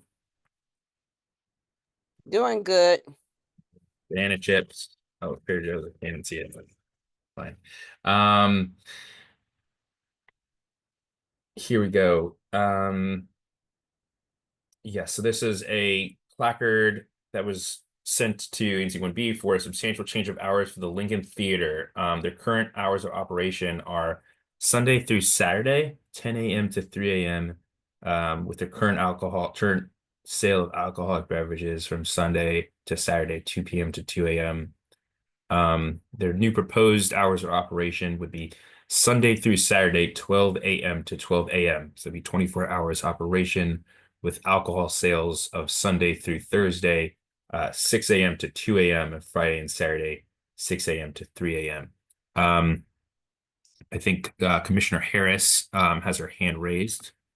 Commissioner Harris, were you able to reach out to the business owner for Lincoln Theater? I think they're on the call. Yeah. You were CC'd and then you heard from Jean. Yes. I believe Jean is on the call. And I had corresponded with Jean. But yeah, just as like an FYI for the committee, I mean, I think we're all familiar with Lincoln Theater, and I haven't heard any complaints or issues with it. So I don't see an issue with this extension of hours. But want to kick the floor to Jean to speak more to the reason why they're seeking the extension. Yeah, hi everyone. Hi, Jean.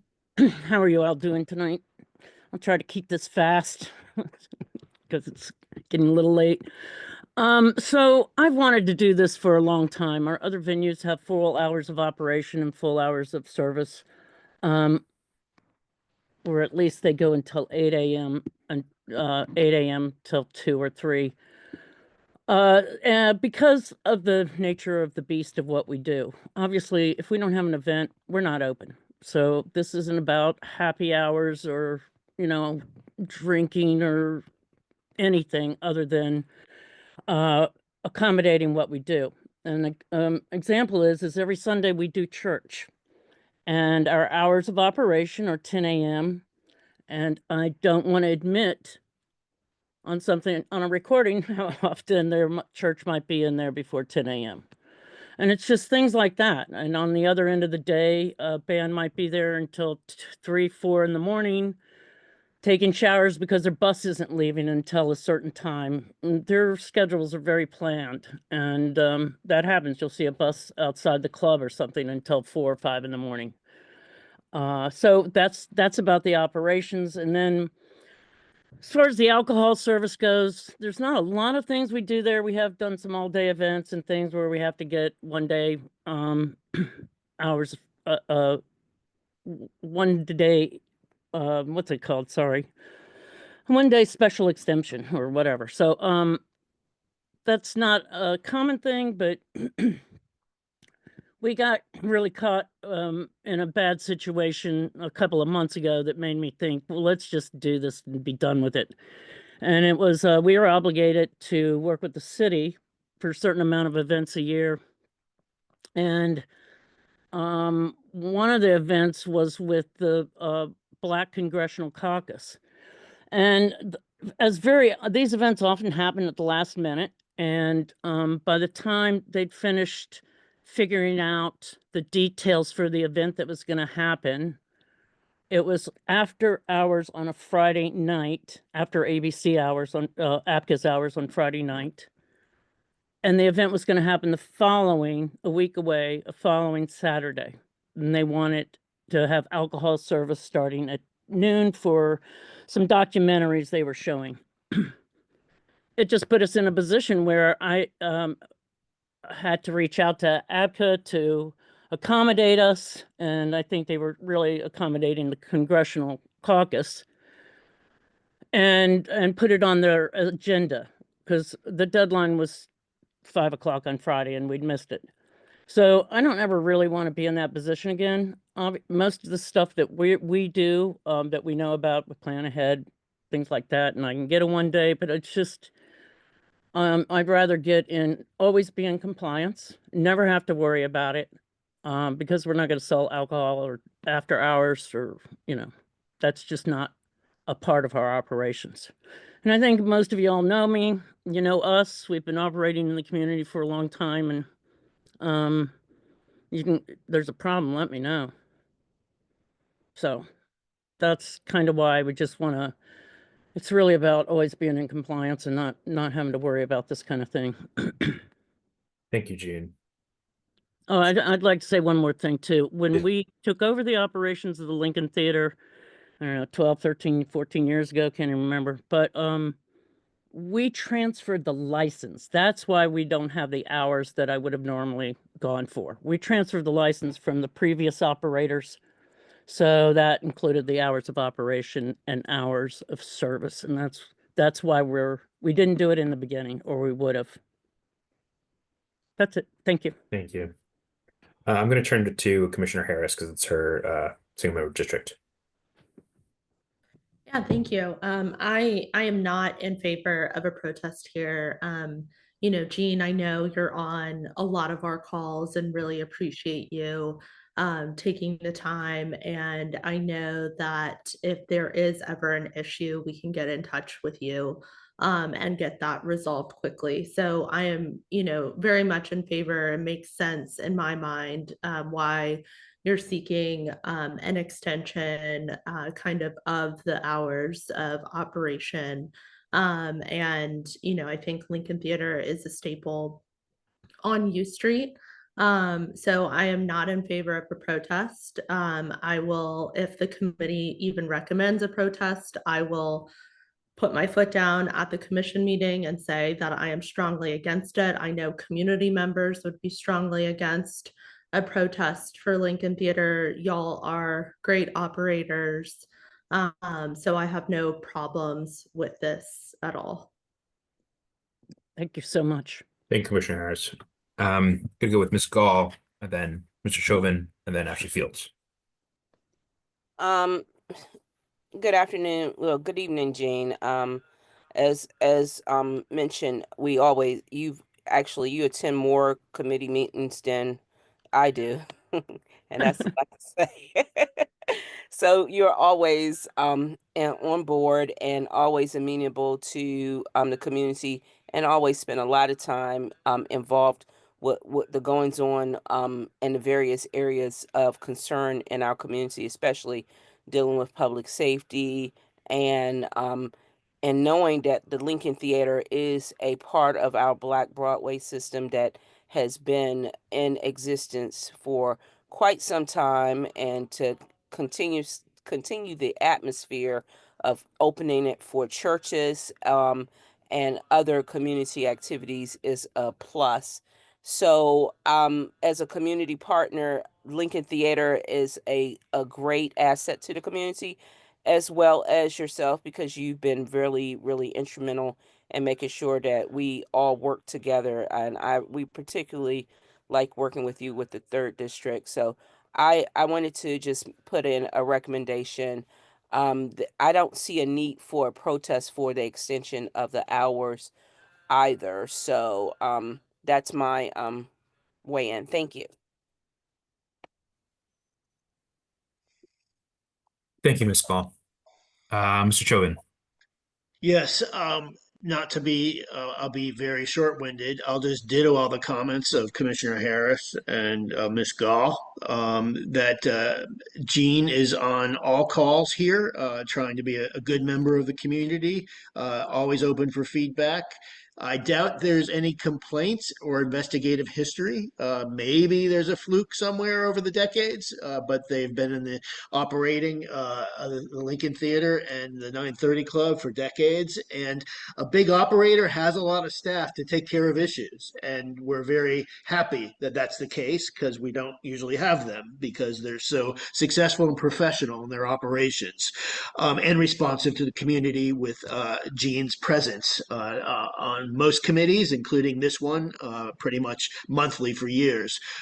So that said, oh, and there was last week the community spirit of Lincoln and IMP and Gene put together a nightlife task force meeting with 14 representatives, including the deputy mayor, and brought all businesses from up and down U Street together to talk about what needs to be done, because collectively something needs to be done, and businesses need to be part of the answer. And Gene Hamza made sure that this panel included comments that were supportive of change and good measures that were agreed to and undertaken to do something. And we need more community members like this. So I would agree with the latter comments. No protest required because of all the aforementioned. Thank you. Thanks, you guys. Y'all are humbling me, really.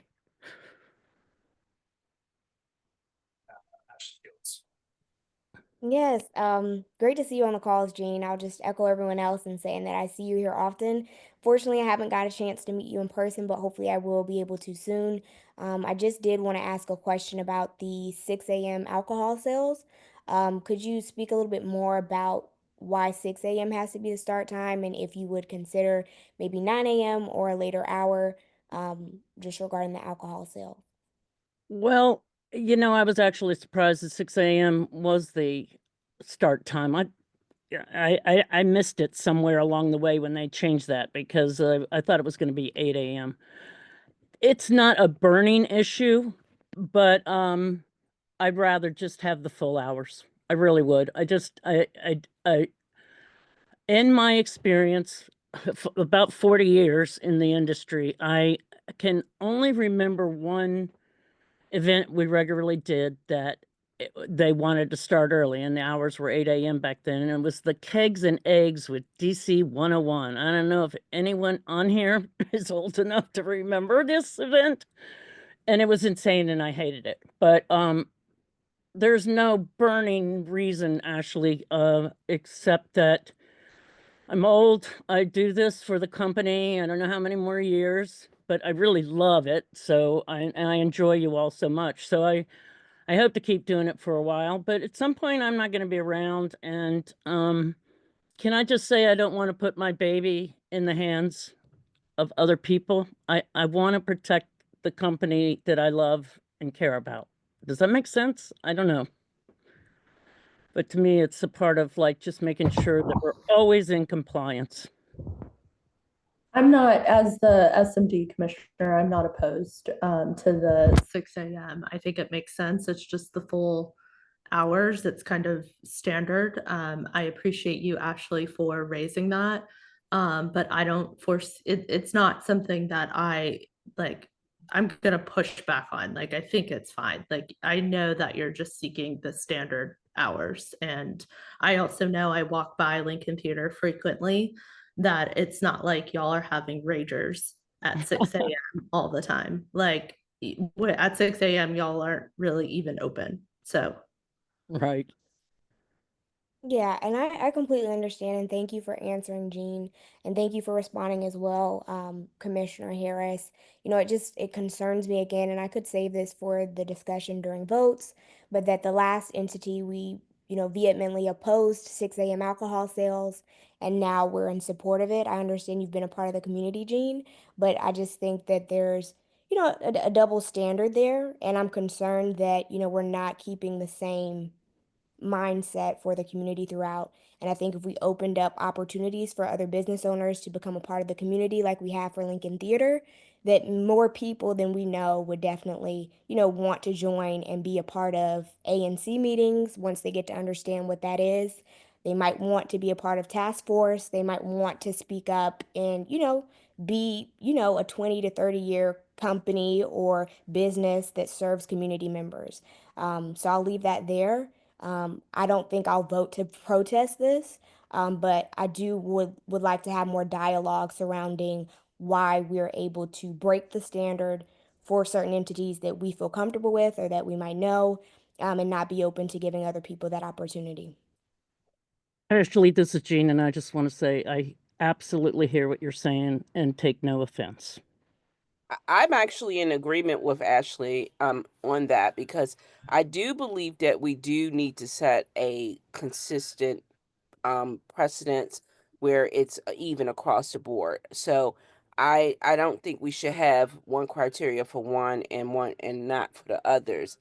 I think that for the last establishment, it was, and actually you actually can lean that U Street is just as bad as T Street. So you can't really say that it's not, the public safety issues are not the same. But because the Lincoln Theater is not technically open all the time, so that's why I did consider that. I did look at I want to give you some insight, Ashley, because I understand exactly what you're saying. I just think that because it's not always open all the time, the alcohol hours, if it's really not a big deal, um if that's what she wants to, if she wants to shave it off so that it can be in a time frame like you said, 9 a.m., if it's not a big deal, Gene, I don't see where that would cause any harm to you, quite frankly.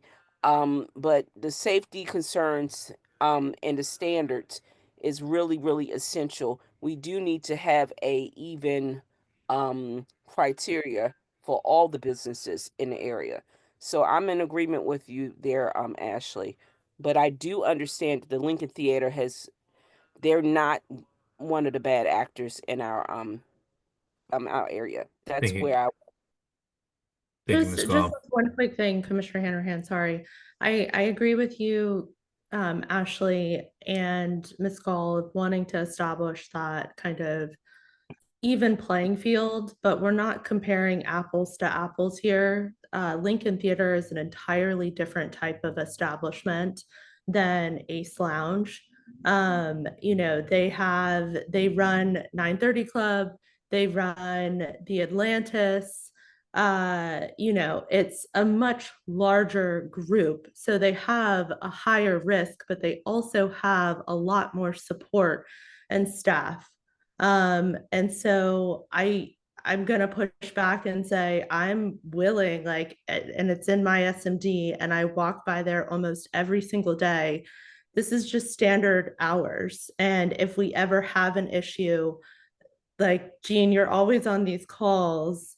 And I know that if we ever flagged anything, that it would be resolved very, very quickly. So I understand wanting to make an even playing field and making it fair and making sure that it's inclusive and people are involved and want to come to the meetings, but we're really not comparing, again, apples to apples. Lincoln Theater is an entirely different type of establishment than Ace Lounge. Thank you for that, Commissioner Harris. On a point, and thank you for your comment, Ashley Fields.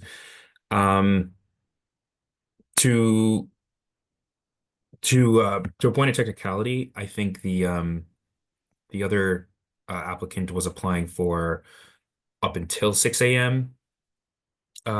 Sale of alcohol, operation or sale of alcohol, whereas this is applying from the start of 6 a.m. So I think that just there is a technical difference in their placard, but I do think your comment is appreciated.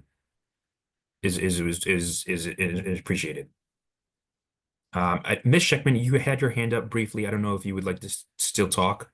If not, pass it No, to I Frank. was actually going to say thank you to Ashley for bringing up that point. It was nagging at me too. I don't have the experience and knowledge of the Lincoln Theater beyond just being a resident of the area, but also just uplifting the difference between the two entities, and also the opportunity to talk to a business owner that is not as well known, and having that dialogue with the owner of Ace Lounge, and having the ANC have the dialogue with the owner of Ace Lounge will help the community learn about them. So hopefully that dialogue will lead to some productive discussions. On this topic, I do think Mr. Filligate actually has his hand up. I'm going to allow him to speak. Mr. Filligate, are you commenting on this matter? We are talking about H Lounge again a little bit. Yes. Yes, we are applying not for the extension of alcohol again. We are extending operation, not extension of alcohol, so we can sell food. Thank you. Thank you for that point of clarification. Frank, give you the floor. Yeah, I appreciate the terms of, discussion of justice and fairness. It's important, in all of our lives and throughout the corridor where we live. And I just have to ditto. I can't repeat the words of Commissioner Harris that it's sort of it's a size issue. It's a size and professional issue, and we have to understand there's a difference between a large organization that has immense resources and staffing to help it succeed and to polish the hard corners where there's difficulties in this very difficult business called and the entertainment nightlife business, and so I think on the grounds it's very clear to me the size does matter here, and that's why we're giving the pass, and I think it's been fairly adjudicated on those grounds in this conversation. So I appreciate the conversation this evening. Thank you.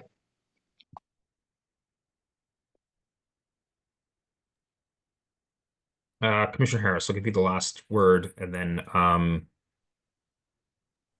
the topic. Oh, I'm sorry. No, Jean. Sorry, I misread the Zoom. Jean. Yeah, I just want to also make it clear that we have two different types of licenses and do two totally different things. We are not open if we don't have an event.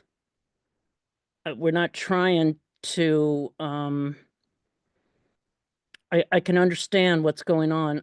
So many businesses are struggling and are trying to do different things like serve food and or maybe doing off-premise alcohol, like some of the carryouts. But that's not what's going on here. We're not changing anything we do at all. Our goal is to always be in compliance. That's it. Thank you so much, everybody. I really appreciate the conversation. Thank you, Jane. Okay, I think that wraps up our agenda. Thank you all for those points of discussion and those topics. I think it's good. You're good stuff. It's really important. And I think it's good to keep that in mind as we move forward with a lot of these issues. So thank you for that. Okay, I'm going to wrap up the meeting. In summary, to go back to the agenda here, we voted to not protest the renewals. We will discuss Alero at the next meeting. We did vote with a vote of 4 yeas, 2 abstentions, 1 nay to protest the application for 1351 U Street on the grounds of peace, order, quiet, with a specific condition to work on soundproofing, noise reduction to nearby residents, and power washing the alley.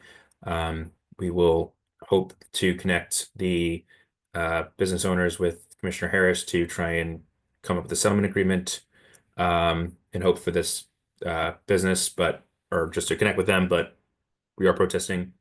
Then we also voted in favor to protest the substantial change for the Ace Lounge, which is just to clarify that operating hours, not alcohol. We did vote in favor, 4 against 1. And then we did not vote to protest the change of license to the Lincoln Theater.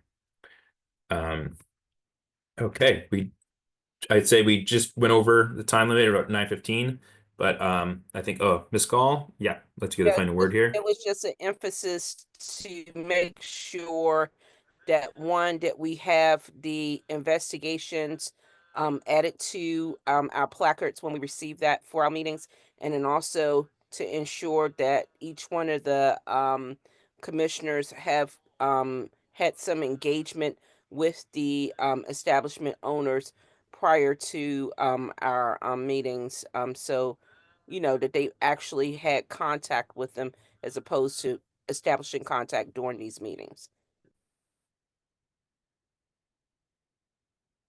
I wrote that in the notes. Thank you. All right. Anyone on the final words? If not, we'll adjourn the meeting. I thought this went a little bit more smoother. Thanks for bearing with me here. I'm still getting the sea legs, as they call it, and learning Zoom tools. We didn't end up even really using the timer, but I'm glad to know it's available to have it if we do. And yeah, thank you for your attendance and for helping us make this a better place. Ms. Fields. Yeah, sorry if I missed it. Are we not voting on the Lincoln Theater or? Yeah, are we not voting on that? There was no motion. There was no motion Okay. introduced to vote or not vote on it. I mean, I'm fine to make a motion. I move that we Okay. support the Lincoln Theater Okay. extension. Okay. I second it.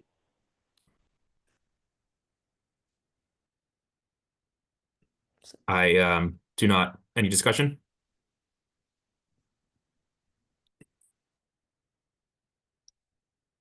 All in favor? Aye.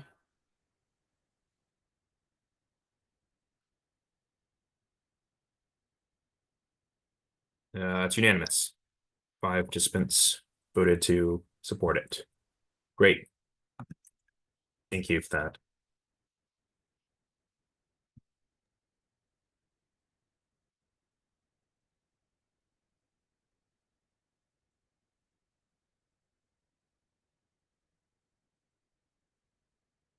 Okay. And our final note is 5 committee members voted to support the Lincoln Theater in there to change their license.